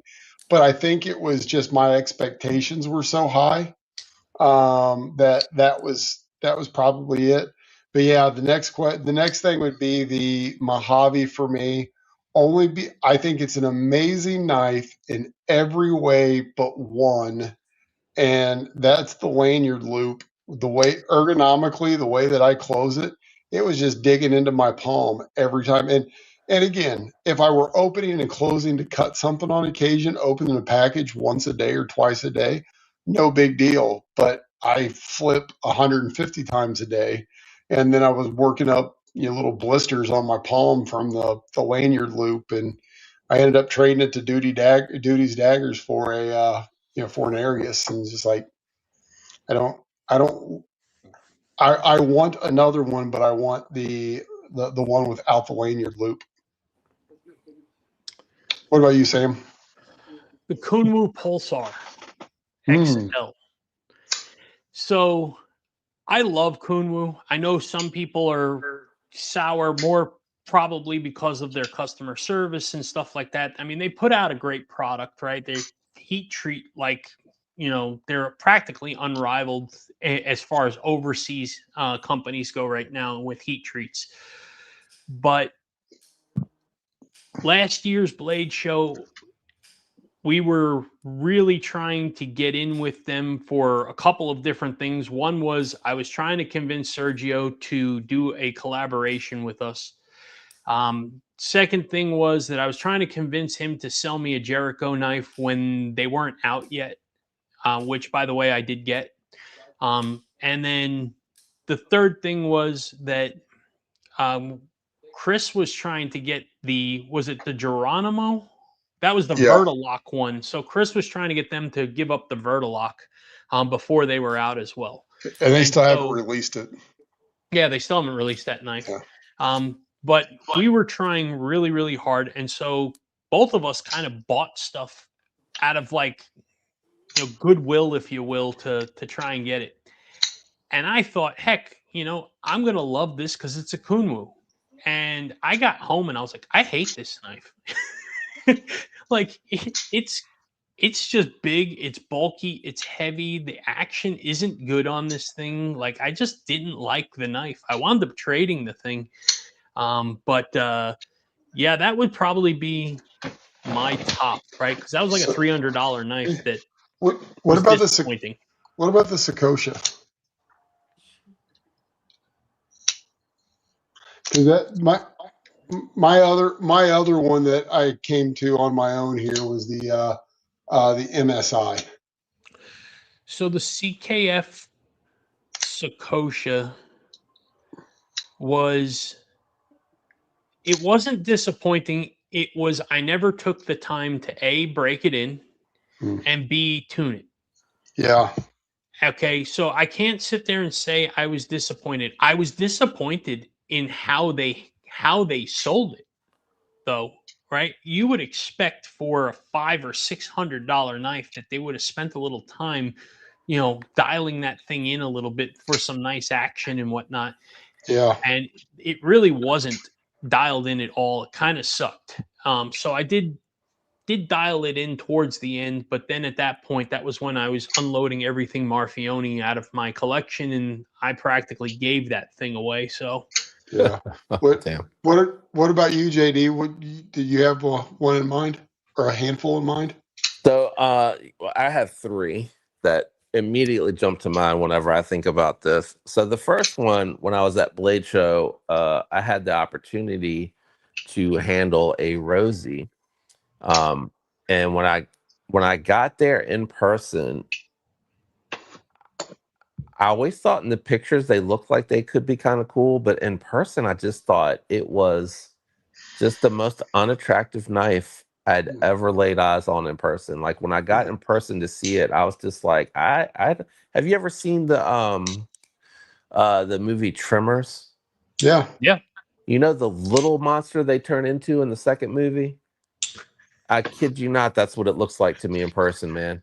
I was like, oh, and it was way smaller than I thought it was going to be. So it was just not, it wasn't a good fit for me. But I just was like, oh my God, I can't even bring myself to buy one of these to check it out. The second one, and to be fair, this was before the incident with Brian, was the XM18.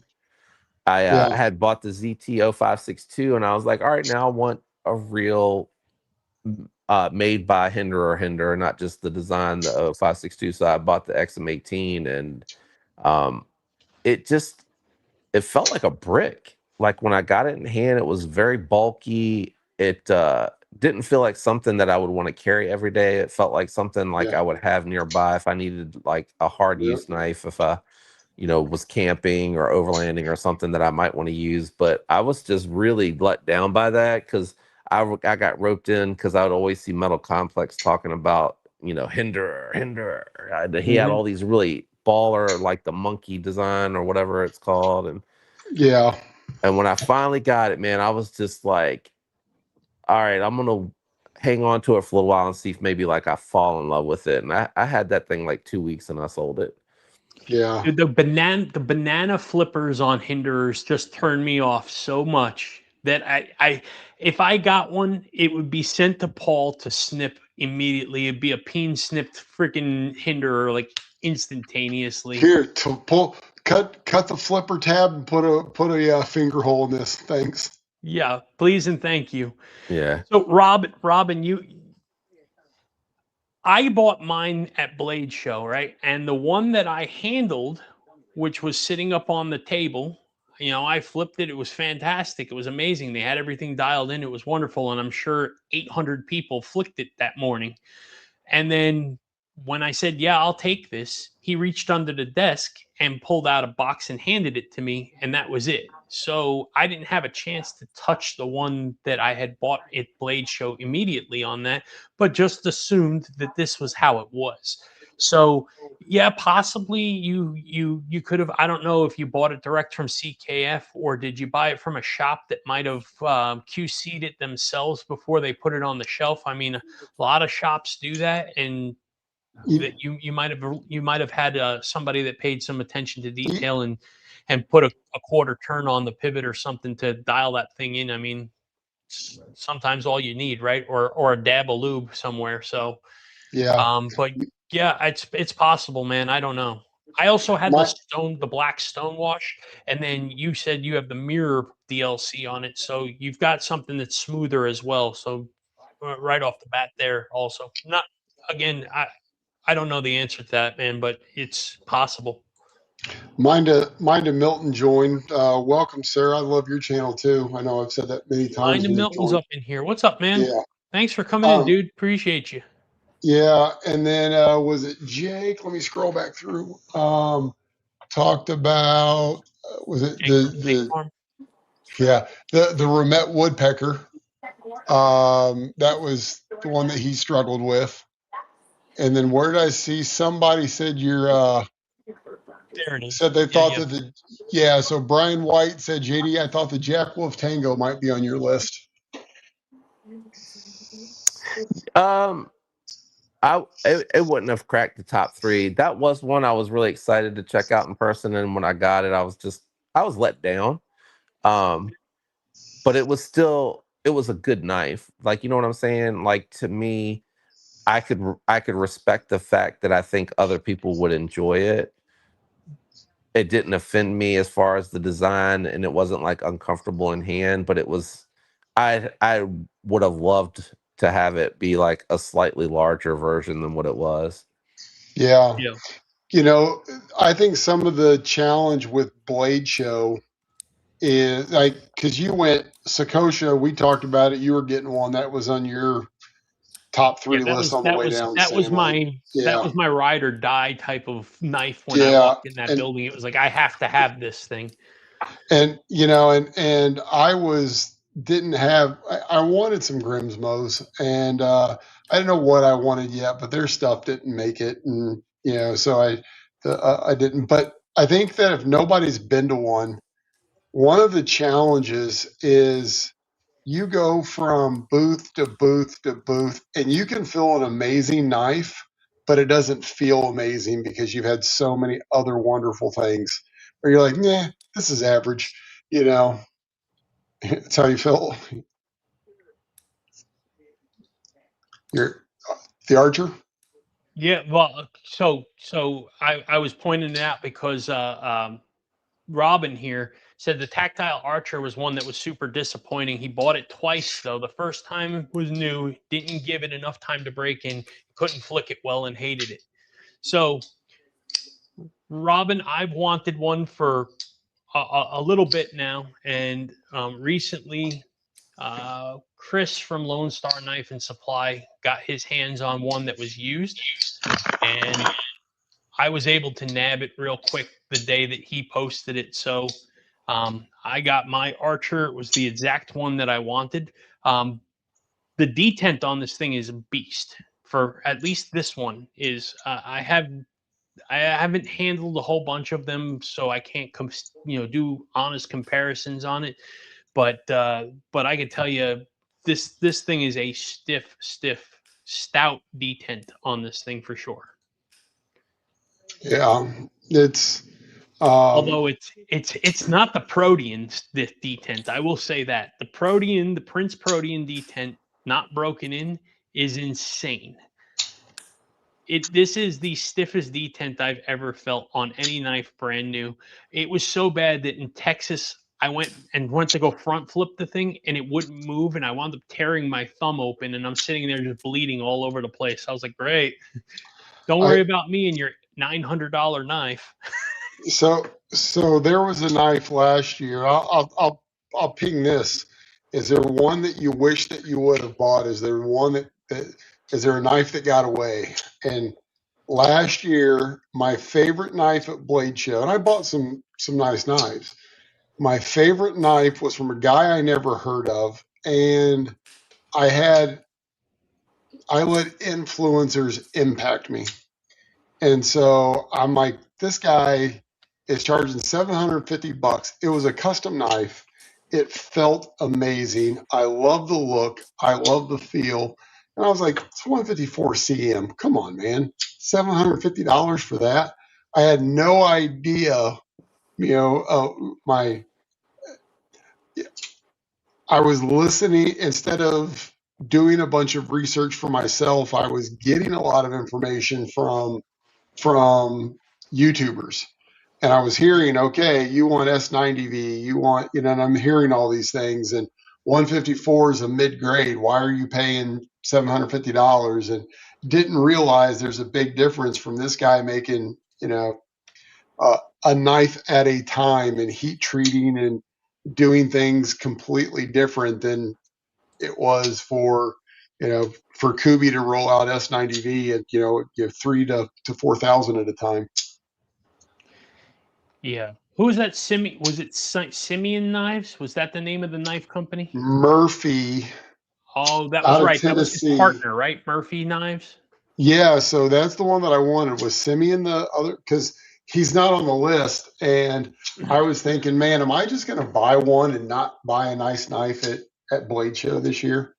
Yeah. So let's look. Hang on a second here. Let me dig through this here, Murph. Yeah, I went to Murphy and he wasn't there. What about you, JD? While he's looking, was there a knife that you wanted that got away and you never got your hands back on it again? So I'm gonna Murray. I'm gonna put a slight twist on it. So I got 4 knives that I owned that I regret letting go. So the first one is gonna be, I had a Koenig Arius. Love the knife. It's everything that I dreamed that it could be. I loved, the action, the fit, the finish, the look, the performance for it cutting. That one, I felt so guilty at the time having so much money into that knife that I just flipped it like after a month. Regret letting it go, but it came down to like I had this mental block when I get to a certain price point, and I'm reluctant to carry it. I'm worried something's going to happen. I'm going to drop it. I'm going to damage it. Something's going to happen, and I'm just going to be devastated when that happens. So that's number one. I had an Umanzan with the Insinko blade, or Insingo blade. I let that one go. I regret that.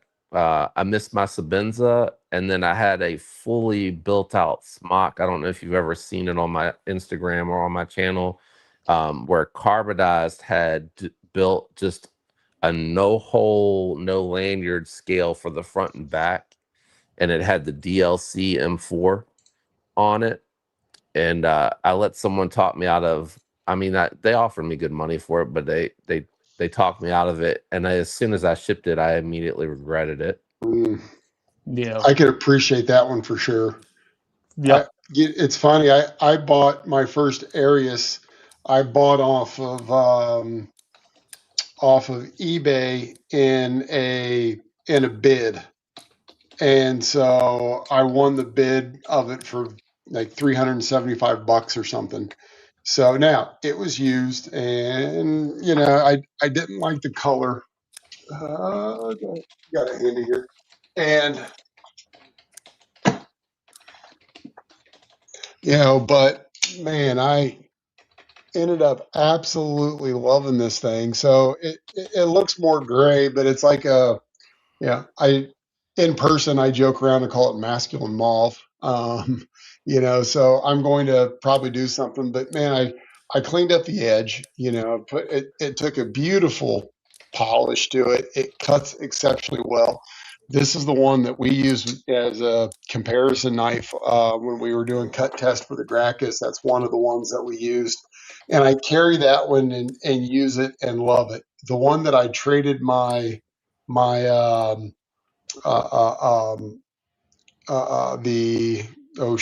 the Machine Wise, the Mojave for. Mm-hmm. I flick that a bunch. I've never. I cut a box with it one time just to feel the edge because it's M398 and that's the only M398 I have. So I broke down a box and then cleaned it up just to see if I could feel a difference. And of course, I couldn't over one big box that I don't know if it was a playpen or something else came in, and so yeah, it's the Arius is one that's a special knife to me too.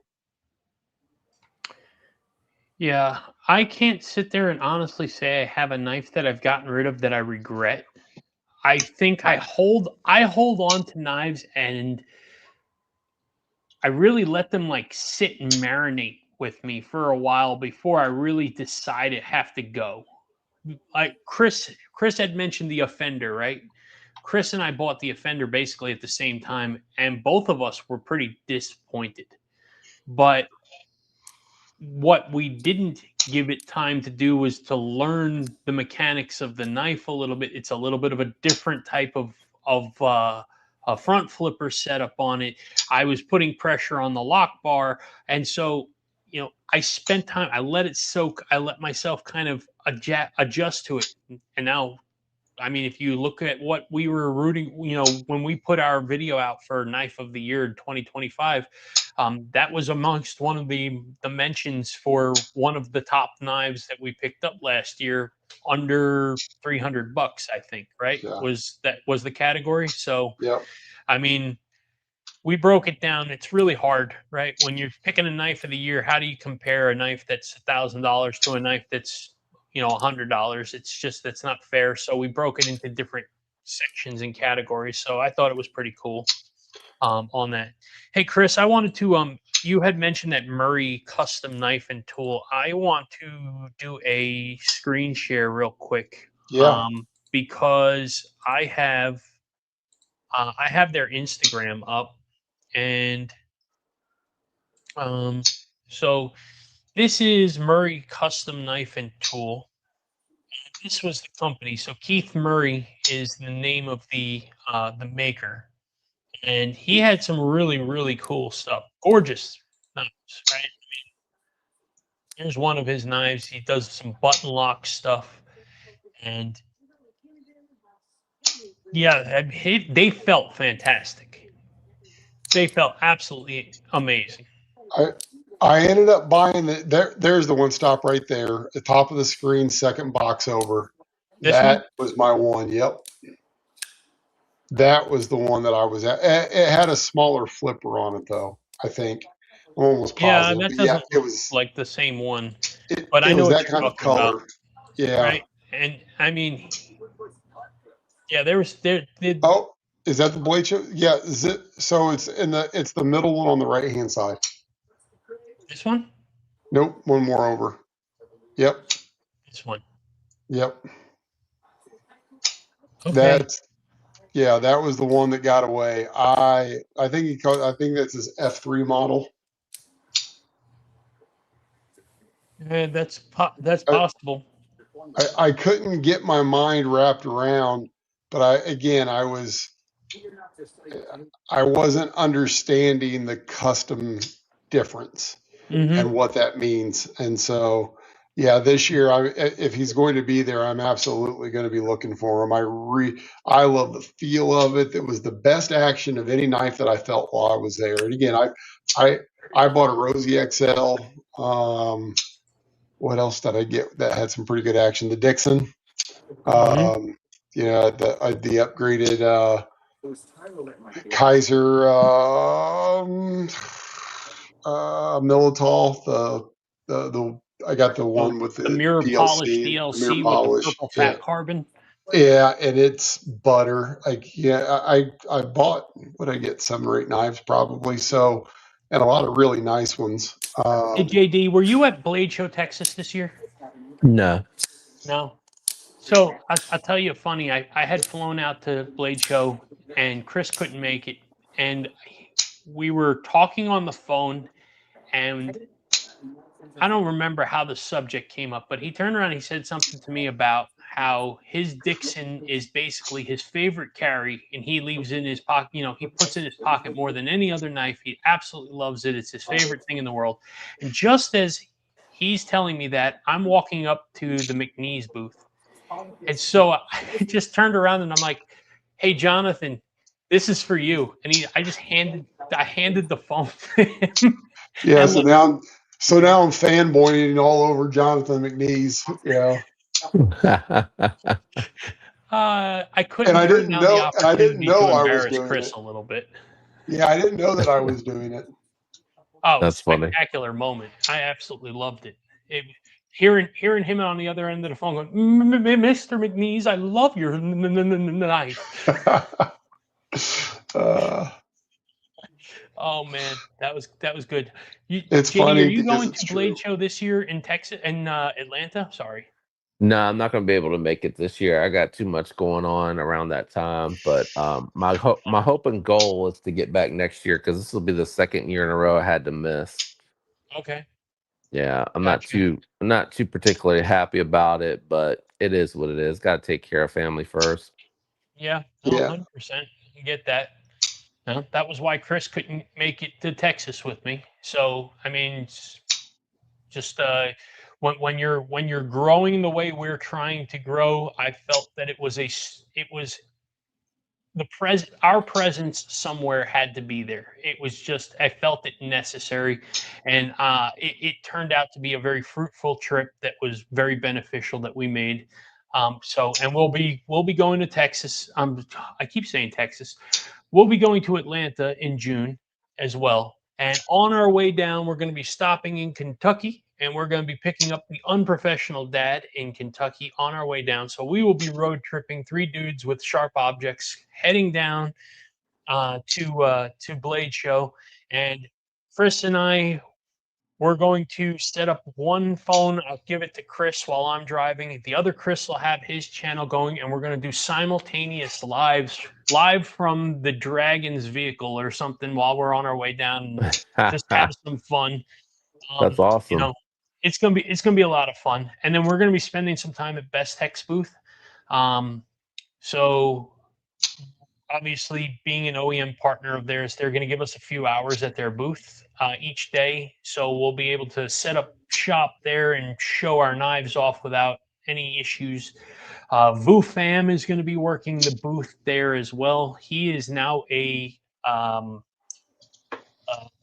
contractor, not contractor. I'm trying to remember, consultant. That's the word I was looking for. So Vu is now a consultant for Best Tech, and he's tasked in helping grow their brand.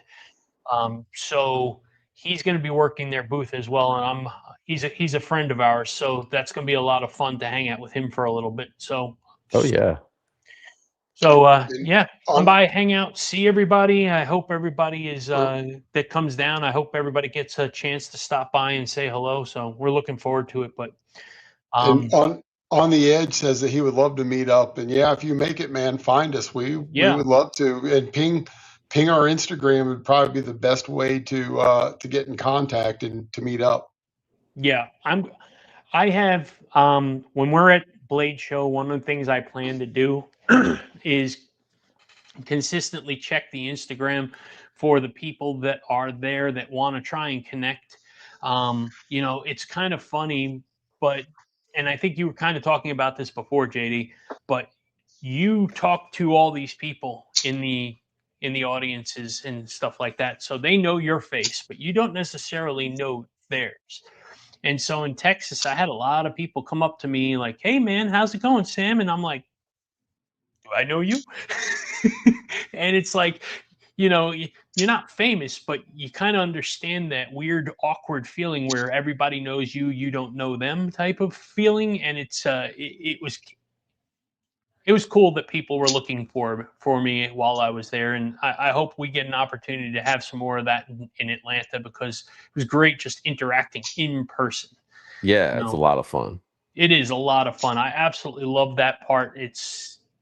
Was a rewarding trip just to get to meet some of those folks too. So it was a lot of time, a lot of good times there. So yeah, man, on the edge, if you are going to be in Atlanta, man, find us, drop us a line on Instagram. We'll absolutely figure out some place to connect, and we'll hang out and talk. You don't have to go live. You don't have to go live. I see that. We're not going to go live. We'll just talk, man. So it's cool. I I won't I put you on the spot like that. feel your pain, sir. Yeah, I've dragged Chris into this fiasco. I'm like, Chris, we're going live. He's like, I don't want to go live. I'm like, show your hands, then shut up. Get on the screen. I'm a functional introvert. Functional introvert. That is a very good line. That is very true. You do all right though, man. So, yeah, man. So, what else do we got going on? Anything? I mean, I'm like, honestly, I know JD. You said that you were going to give like an hour and a half. You're over 2 hours, man. I mean, thank you for giving all this time, man. We've had a blast talking to you for Yeah, sure. I enjoyed it, man. I appreciate you guys having me on. Yeah, I was about to say I'm probably going to call it a wrap and Oh, get myself ready for bed. But thank you for having me on. I enjoyed it a lot. The conversation was great. I was looking, if you saw me looking to the right, I have the laptop because I can't see anything on the screen to yeah. see the I chat have the and same stuff like. thing over here, man. So I get it. I do the same thing. I have a secondary screen over here. So if you see me looking over here, that's what I'm doing. So Yeah, same thing. But no, I enjoyed coming on. Hope to do it again sometime in the future, man. yeah, 100%, Absolutely. man. You're welcome back for sure. We had a great time. It was good meeting you. It was good hanging out with you. Audience seemed to be pretty engaged tonight with you. So I hope you had a good time. And, thank you again for the time. And congratulations on, well, I'd say 100,000, but you're 125,000 now, man. So, I mean, congratulations on all the success. It's incredible to see that. Thank you, man. Absolutely.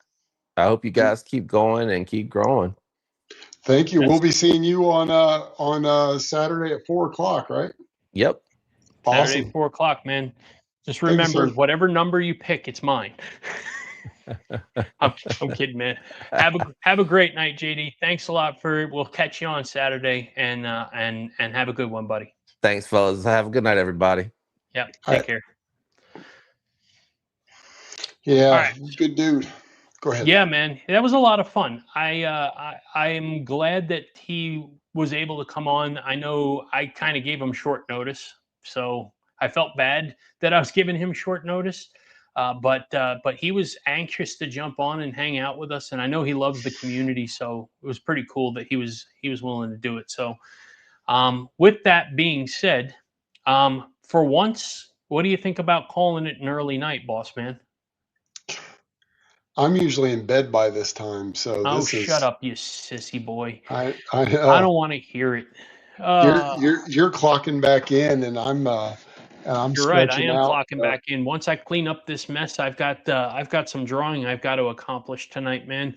I've got Yeah, one drawing left to finish before I get on to learning CAD. So that's I'm going to take a break from designing for a little while. I'm going to try and learn how to do some CAD work. So, um, yeah. yeah, I want to say we had great conversation tonight. I saw a lot of comments about knives and things like that you're ones that got away, and I saw before that about the knives that hooked you. And so thanks for commenting. And I was reading through, but we didn't highlight a bunch because where the other conversation was going. But it absolutely allows me to connect with you guys more. And if I say it about every week that Sam and I truly do appreciate walking out life with you, and that definitely helps me to understand you guys better.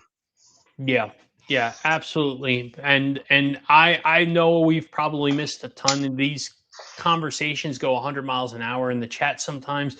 And at the same time, I don't want to interrupt the guests or Chris when we're talking and whatnot. So I apologize if I missed anybody's comments. I'm looking at some of this now, and so projectiles, just real quick. Yeah, I know you're a lefty, and so the N1 being a pinch grip is absolutely an awesome thing for a lefty. It's definitely an ambidextrous design. Um, and I want to let you all know that Chris and I are ordering lefty versions in small batches for the Gracchus. So if you're a lefty, we're going to show some lefty love. So I wanted to make sure that you all knew that. And, it's we appreciate everybody's interaction, and I appreciate everybody's input here and things like that. It's awesome having a community that really has such an interaction with each other, and it's not just us but with each other. Chris and I enjoy watching the conversations between you all that have nothing to do with us. Yeah, So I it's I pretty good. and it's just like Bulldog Smith just said. Check out Danny Link's calling. I hadn't seen him yet. I just popped him up and subscribed. So thank you. Yeah, yeah, I'll do the same for sure. And CREDC Machine Works. Yeah, the conversation about Taylor was it's been bothering me, man. And I think it was just kind of like I felt like having this conversation with the community was going to be something that was going to get this off of my chest, and I think make everybody kind of know where we stand, where everybody stands on this, at least in larger batches. I know a lot of content creators are feeding that fire, and I'm not going to put anybody down. If that's how they feel about it, that's how they feel about it. And that's fine. If that's what they feel like they should be doing, I just I don't want to attack the community I sit in, and I don't want to attack the business that we are in ourselves as knife designers. So you're it's a knife's edge, no pun intended, to be standing on. And so that being said, it's just I understand what he's doing. I just wish he had a different approach. That's just where it stands with me. Yeah, yeah, agreed. And I loved again you guys throwing stuff out in the comments and sharing that information. Uh, Kelly, yes, I've already talked to Kevin about this, and as far as lefty versions, I think what we're going to be doing is we're going to be ordering 4 in every finish. We'll have 3 for sale, and then 1 that we're going to hold on to ourselves for warranty purposes in case something happens. If the lock bar or something on the lefty model goes on one of them, we want to be able to help the person with that. So we're not going to order a lot. We'll probably put it as an option up on pre-order. So if there's enough there's enough lefties out there that want them. I mean, I'll order more, but that means that they're going to be spoken for and sold, right? Otherwise, if there's not, then that's how I'm plan on making this happen. So we're going to make sure though that we do that, and it's been part of the process here of asking them to redesign for lefty and all that kind of stuff. So we're trying to show lefty love. Yes, it is going to bite Taylor in the ass. I agree with you. He is alienating himself day by day with his approach. The ones that are being sent to him willingly by people like Devo Knives, people like Tempest Knives, that's fine. I support what he's doing there because these people are willingly asking him to do that. It's the ones where he is legitimately saying, oh yeah, Kaiser knives, oh yeah, Kubi knives, I'm going after you, right? That's going to come back to bite him because I think at the end of the day, it's going to be, he's not going to be able to outperform or, outshine a big knife company that's been in business for that long, that has a huge following like that. He's just going to wind up, creating a situation for him. So. Oh, yeah, Dragoon. Yeah, you're right, Dragoon. No doubt, man. We want to show lefty love. We know you Southpaws are out there, so we'll take care of you. And thanks for jumping in, man. I've been following you and watching your stuff. I've missed you in the last few lives. Yeah, for sure, man. It's been a minute since we've seen. So thank you. You've had some interesting jobs here recently. Told my wife the Gracchus is my gotta have knife of the year. Music to my ears, Bulldog. Woo! Thank you, man. I appreciate you, man. Seriously. Yeah, I agree. And if you really want to work on your relationship, get a his and hers model. There you go. I mean, look. I've got a beautiful pink model right here. I know the lighting in here sucks, but you can do a beautiful pink model. There you go. The lighting's a little better that way. I love that. That one, dude. The bronze model that we're not going to do is my favorite, followed by that one. Like, I didn't think I was going to like it. And when we opened it, like, I just gravitated to it. I was like, man, I like that. And then you have the full DLC version with the belt satin DLC, which is my number 3. This is my number 1. This is just chef's kiss for me. Then you have the stonewash version, and it's a polished stonewash, which is real nice on this. Yeah. And then the last version we're going to be doing is stonewash handle, belt satin blade. So for those of you that like just kind of that clean, plain tie with a little bit of pizzazz to it, we're going to have that too. So those are going to be the 4 finishes. And then, like I said, we will have some Timascus kits that's in the plans to have. If we don't get many in pre-order, there will be some still available when it drops. It just won't be many. I'm going to be honest. I will probably order 15 of them or something like that because they're very expensive and I don't want to sit on thousands of dollars worth of stuff that nobody's going to buy. So that is just the reality of it. It doesn't make sense to spend the money there. But that being said, if there's enough interest in there, we'll make them. We're going to make them available. And if after the fact there's enough, I'm willing to go back and ask for more and order more. It's just going to probably be quite a while before they get them, right? I mean, they have to manufacture them. They have to send them from overseas. So it's going to take some time. But in Trouble Bunny, the pink one will be in Atlanta. Yeah, we will. Trouble Bunny. We will have all the versions in Atlanta. So pink will be there for sure, and the updated blades will be on it. So you'll be able to check it out in its most accurate final rendition. Kinda. CREDC. I see that funny little joke right there. Haha. For your answer, it's 61. Just so you know, and Best Tech has been tested multiple times by Taylor in Vanex steel, which is what these blades are, and they will absolutely 100% stand up to that. Best Tech does a phenomenal job with their heat treats. Chris and I have been very careful as to who we choose to do business with because of not only the heat treat thing, but Best Tech and Riot, in our opinion, are 1 and 1A, right? I mean, they're really close to an interchangeable piece when it comes to something like this. So for us, that's always been a super important thing, has been to make sure that we are investing in the best final product that we can possibly offer out there. So that will be a to do.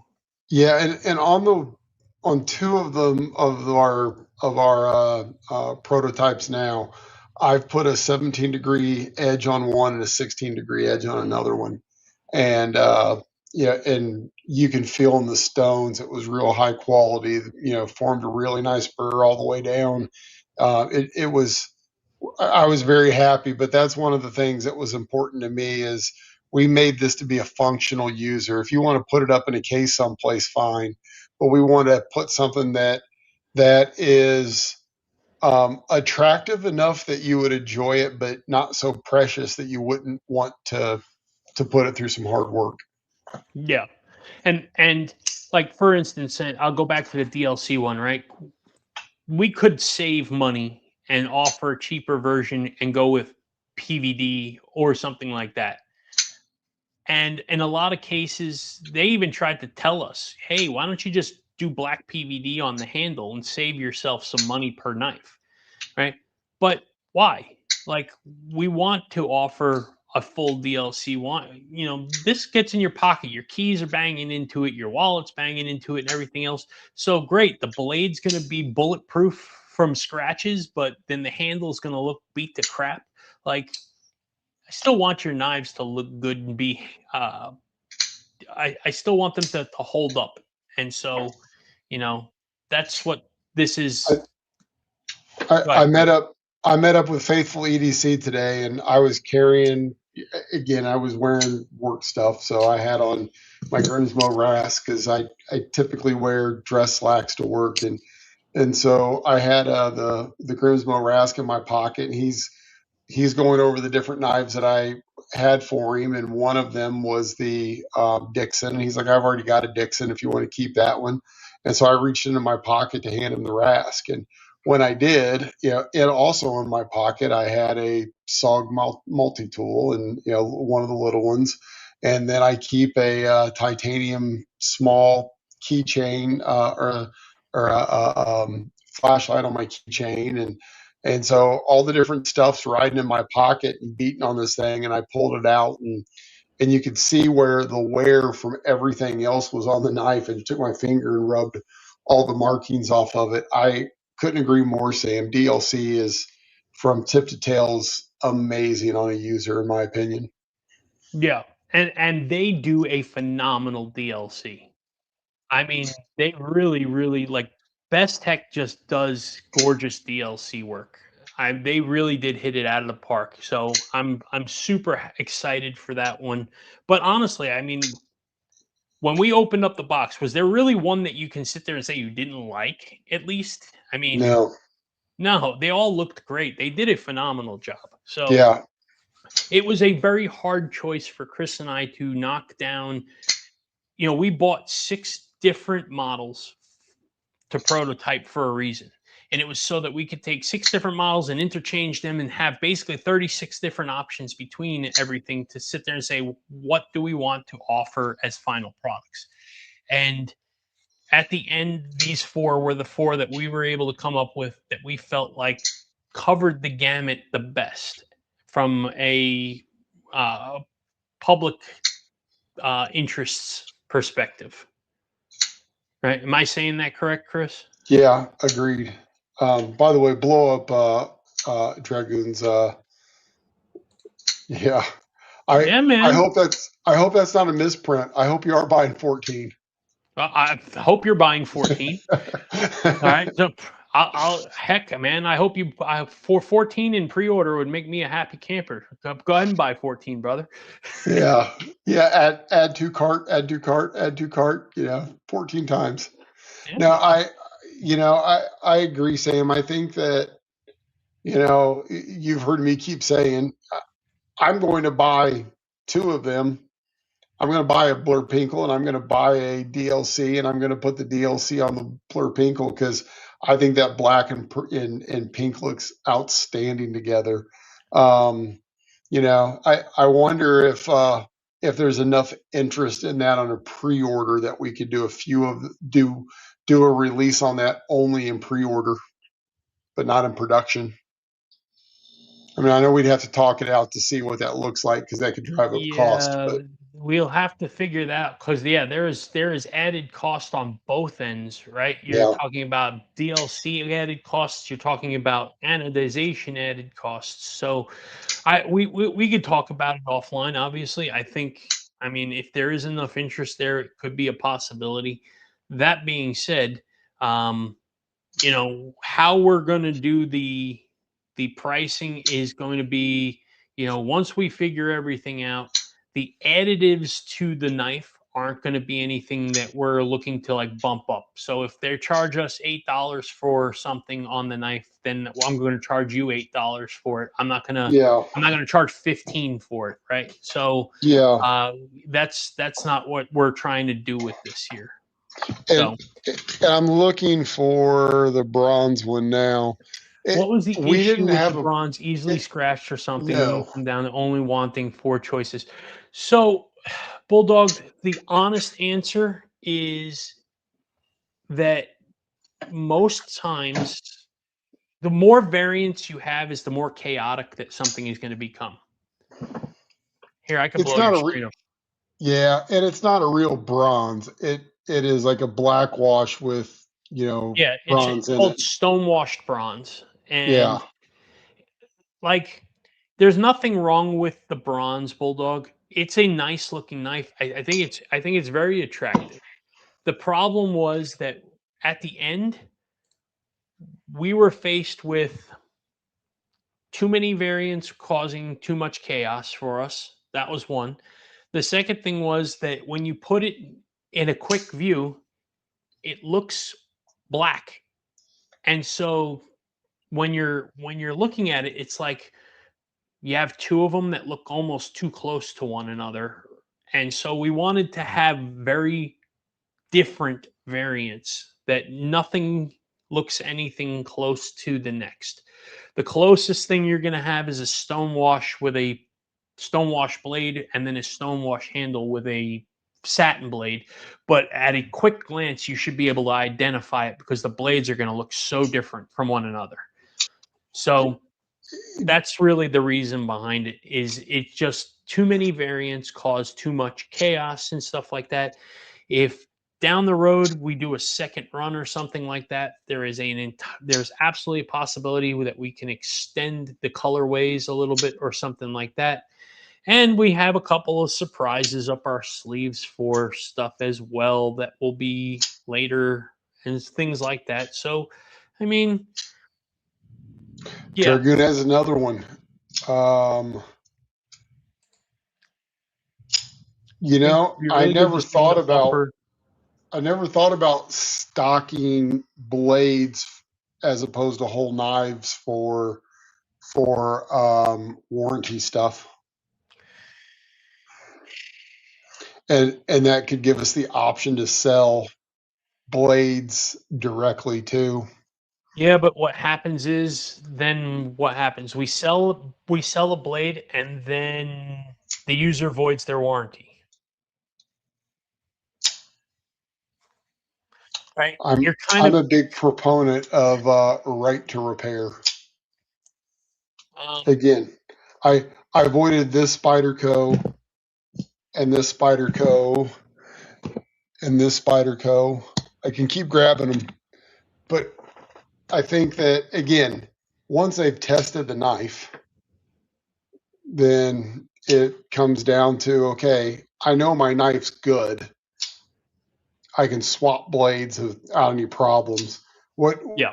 our warranty is going to be if we get a poor heat treat, right? Or grain structure, et cetera, that's bad in a specific knife. But again, those are going to I've bought a couple hundred knives and I've never bought one that snapped when it shouldn't.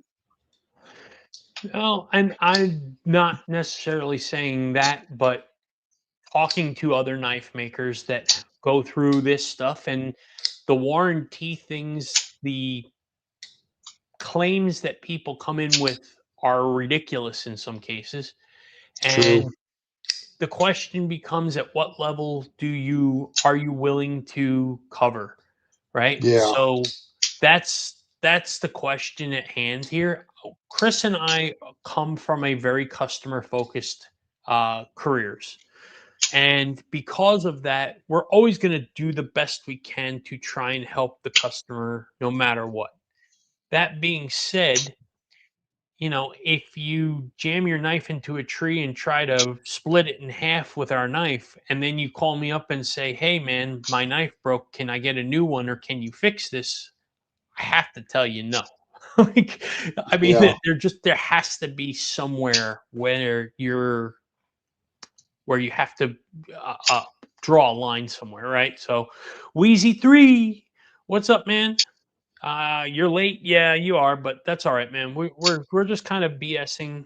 You missed JD. He left a few minutes ago, and we were gonna sign off, but everybody's just kind of hanging in here and chatting. And I figured we'd spend a few more minutes to just kind of update everybody, and then we're gonna call it quits. We're gonna try and end this one a little bit early tonight. Maybe Chris can get some shut eye because he needs his beauty sleep. Look at him.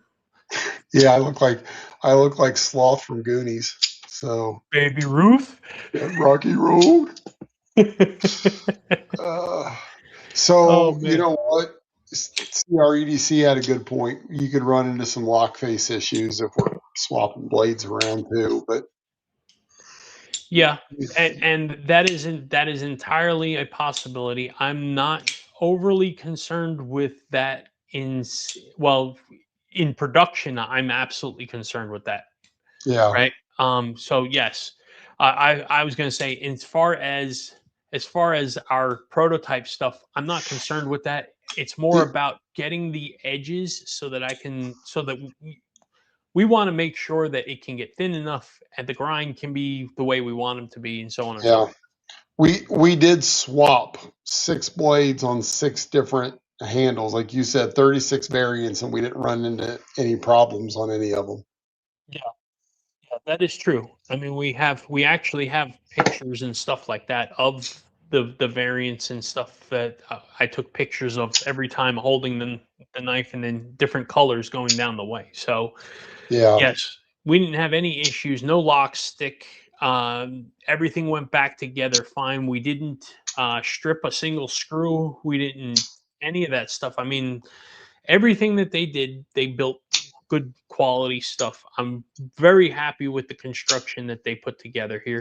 And they did absolutely nothing wrong when it came to the prototype. As far as the build quality goes, the changes that we're making are changes that we are realizing our own design wasn't what it should have been or what we wanted it to be or whatever. let me ask a poll question, and you're probably going to kick me in the teeth when I bring this up. Oh wait, look, Chris has got to go. I'm sorry, Chris. Go ahead, Bedtime. man. Go ahead. So Ask. some of the things we've talked about doing is eliminating some of the hardware where we can, and locking those in with studs on the inside. I personally, for those of you who take knives apart, would all of this hardware having 3 on each side, I guess 4, I guess that's just 3. Would that be problematic for you? Because what are you talking about reducing this to, Sam? 2? Yep. So No, 3. 1, 2. we've got 3 No, on the we're side getting because rid of that's 2. pocket clip, Yep, we're right? getting rid of 2. And so, what do you guys think about that? Because I like the look of the hardware with it because it's an industrial looking knife to me. And it feels like the hardware fits the theme. The more that I think about it, and I gave it to a buddy of mine who's a marketing guy. Like, yeah, these are some things we changed. And he pointed that out. And I went, you're right. Like if this disappeared, then it would alter the look. It would make it more refined. Hey, Chris, I'm sorry Yeah. to interrupt you. One sec. CR, thanks for coming in, man. It was a pleasure having you in here. Join us next week, man. We'd love to have you back and be, it's awesome that to have a person that comes in the community and is interactive right out of the gate with us. So that's really cool. So appreciate you being in here. It was a good conversation, man. Thank you. Go ahead, buddy. Sorry, I didn't want to. Yeah. I want to No, try that and was get it good. out before. Yeah, absolutely. But that was the thought when I started looking at it, and I was like, yeah, it does help with the industrial look of it because it isn't a sexy, sleek knife.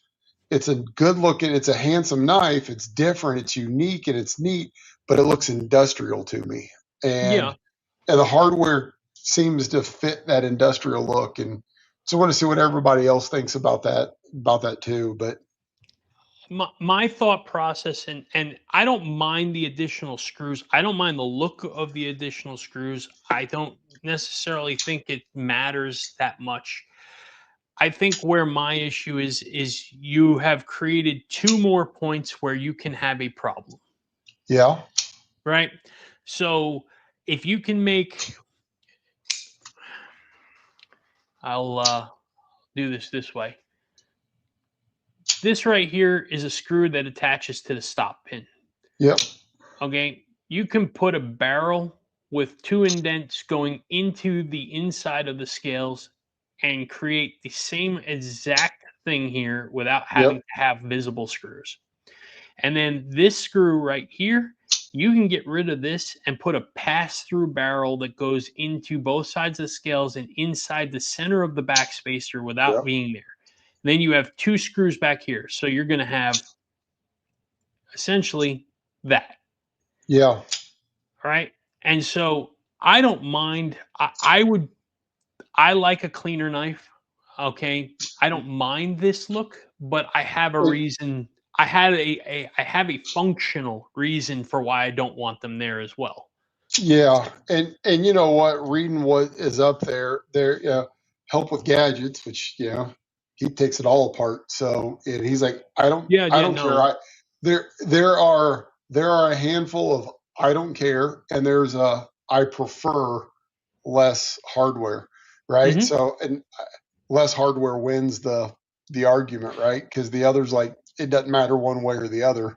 I was going to say there's nobody that says I prefer more hardware. So Correct, yeah.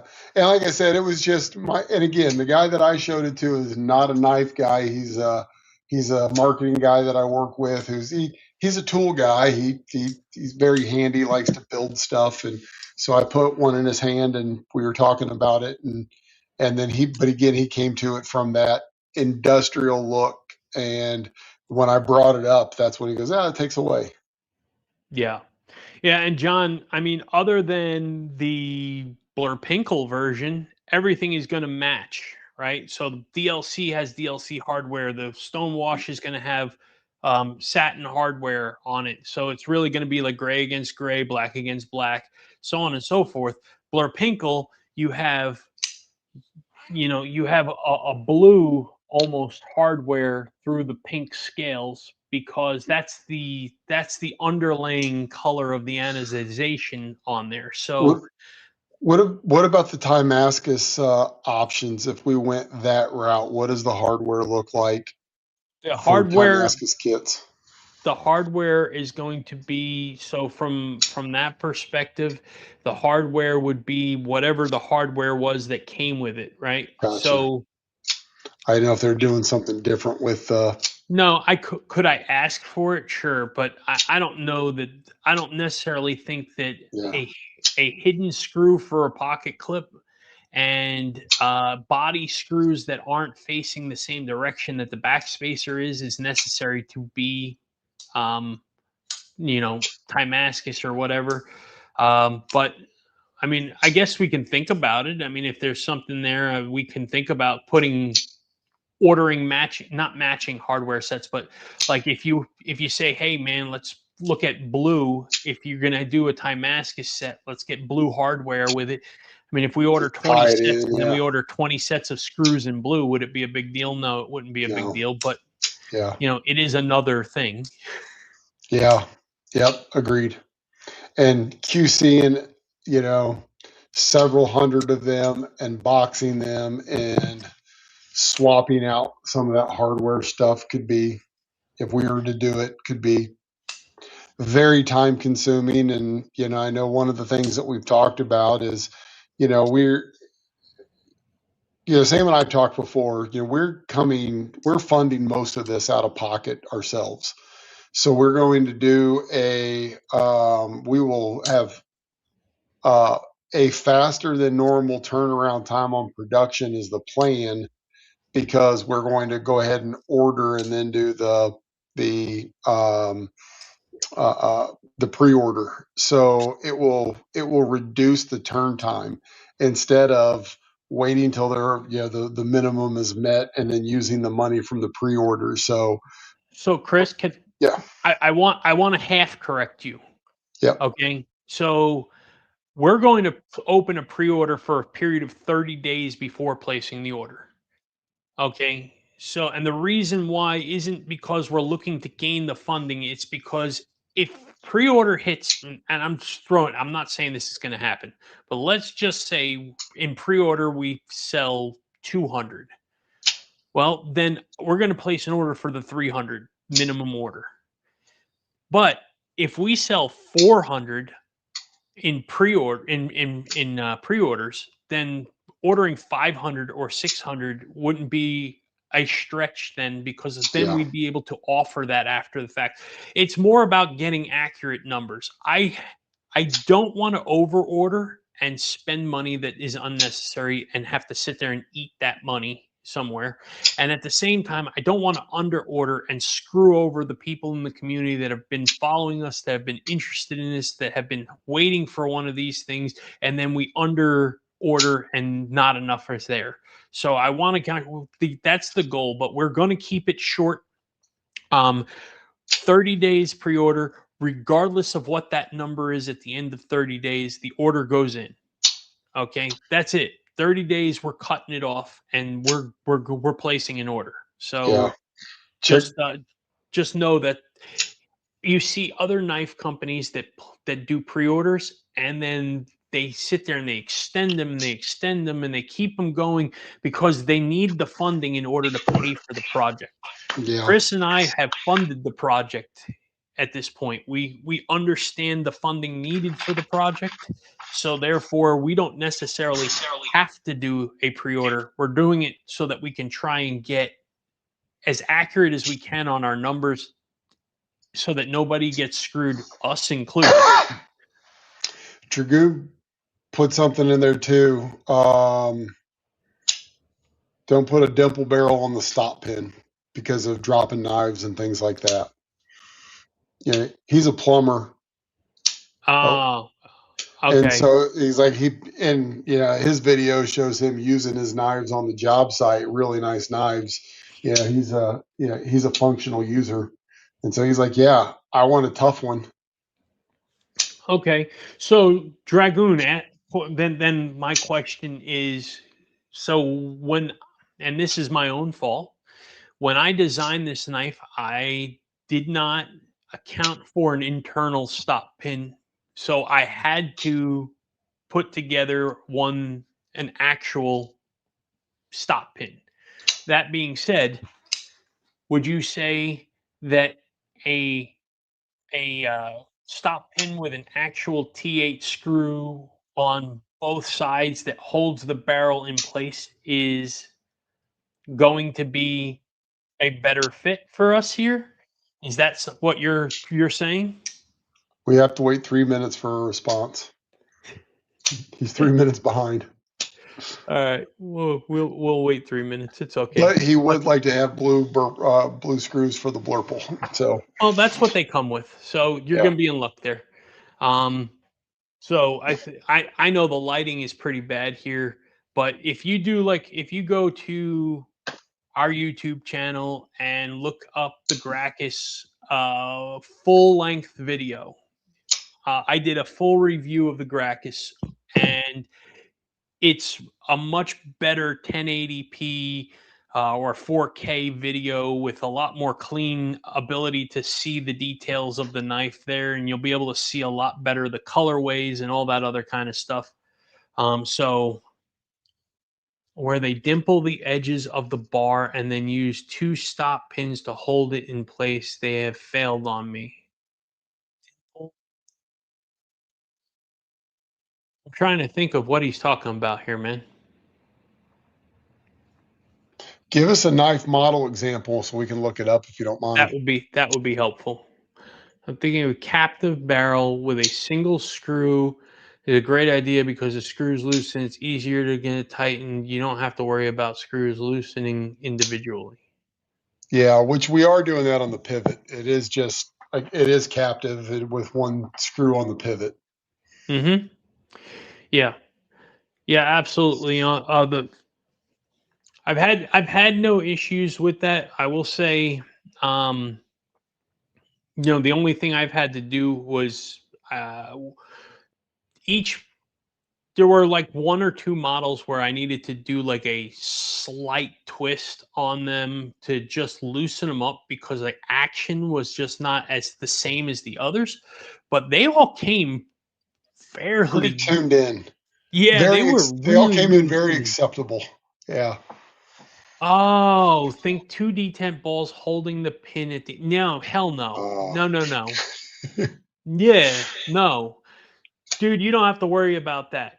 I am not thinking anything even remotely close to something like that. I am thinking more like do I have something here? Yeah. So think there it is. So come on, focus. So you can kind of see it. There is a stop pin right there. Okay, but there's no screw over here. This is the Arno Bernard. All right, that's not a screw. That's his logo, by the way. But yeah, it is just a straight bar that goes in here, and then they mill a hole into Like the a inside pocket. of they like a pocket, and then it goes in there. And most of the time, they will do a dab of Loctite on one side, but not the other, so that it doesn't like fall out or whatever. So it's definitely going to be a solid lockup knife. You don't have to worry about that. But we're not doing any D10 ball pin thing that you're talking about. That's some screwy stuff right there. All right, man. We're winding down and losing a lot of people. You ready to call it quits on the night? Yeah, I'm ready. I'm actually freaking I might actually get in well, no, I'm not gonna get a night's sleep. Like I said, I have things to do. So all right, folks. Listen, thank you all for hanging out with us tonight. I'll say it one more time. If you haven't done it, smash the like button, sub to the channel. Appreciate everybody's time. And thank you for hanging out with us. We look forward to the next one. Chris, you got anything before we go, buddy? Hey, just want to say thanks, Help with Gadgets, for still being here. Yeah, appreciate you. And so, yeah, that's it. Like I said before, I'd said my goodbyes when I said that I enjoy walking out life with you. I truly do. Like I said earlier, I'm a functional introvert. So, it's funny. It's every Wednesday night I dread sitting down to do this. And 30 seconds in, I love that. That I'm sitting down to do it. So, thanks. Yeah. Thank you to everybody. Thank you, everybody. Bulldog, we'll be in touch, man. We'll talk. I know you want some help on your live stuff, so we'll work on that privately. Reach out to me again. We'll schedule something, buddy. Yes, Wheezy, our logo is on the pivot cap, so it is there. Check out the videos on the reviews, and you can see it in detail for sure. There's on our Instagram too. Hey, hold on, Chris has got it. There you go. Yeah, but I'm mirrored, so. No, you're good. Yeah. Nope. Not upside you know, down. I know. I'm just going all the way You suck, around it. dude. So He's so tired he doesn't even know right side up and upside down, folks. You see, well, we gotta let him go to bed. I'm mirrored. So all right. Good night, everybody. Good night, all. Much love. Thank you, everybody. We'll catch you on the next one. Take care. Have a good night.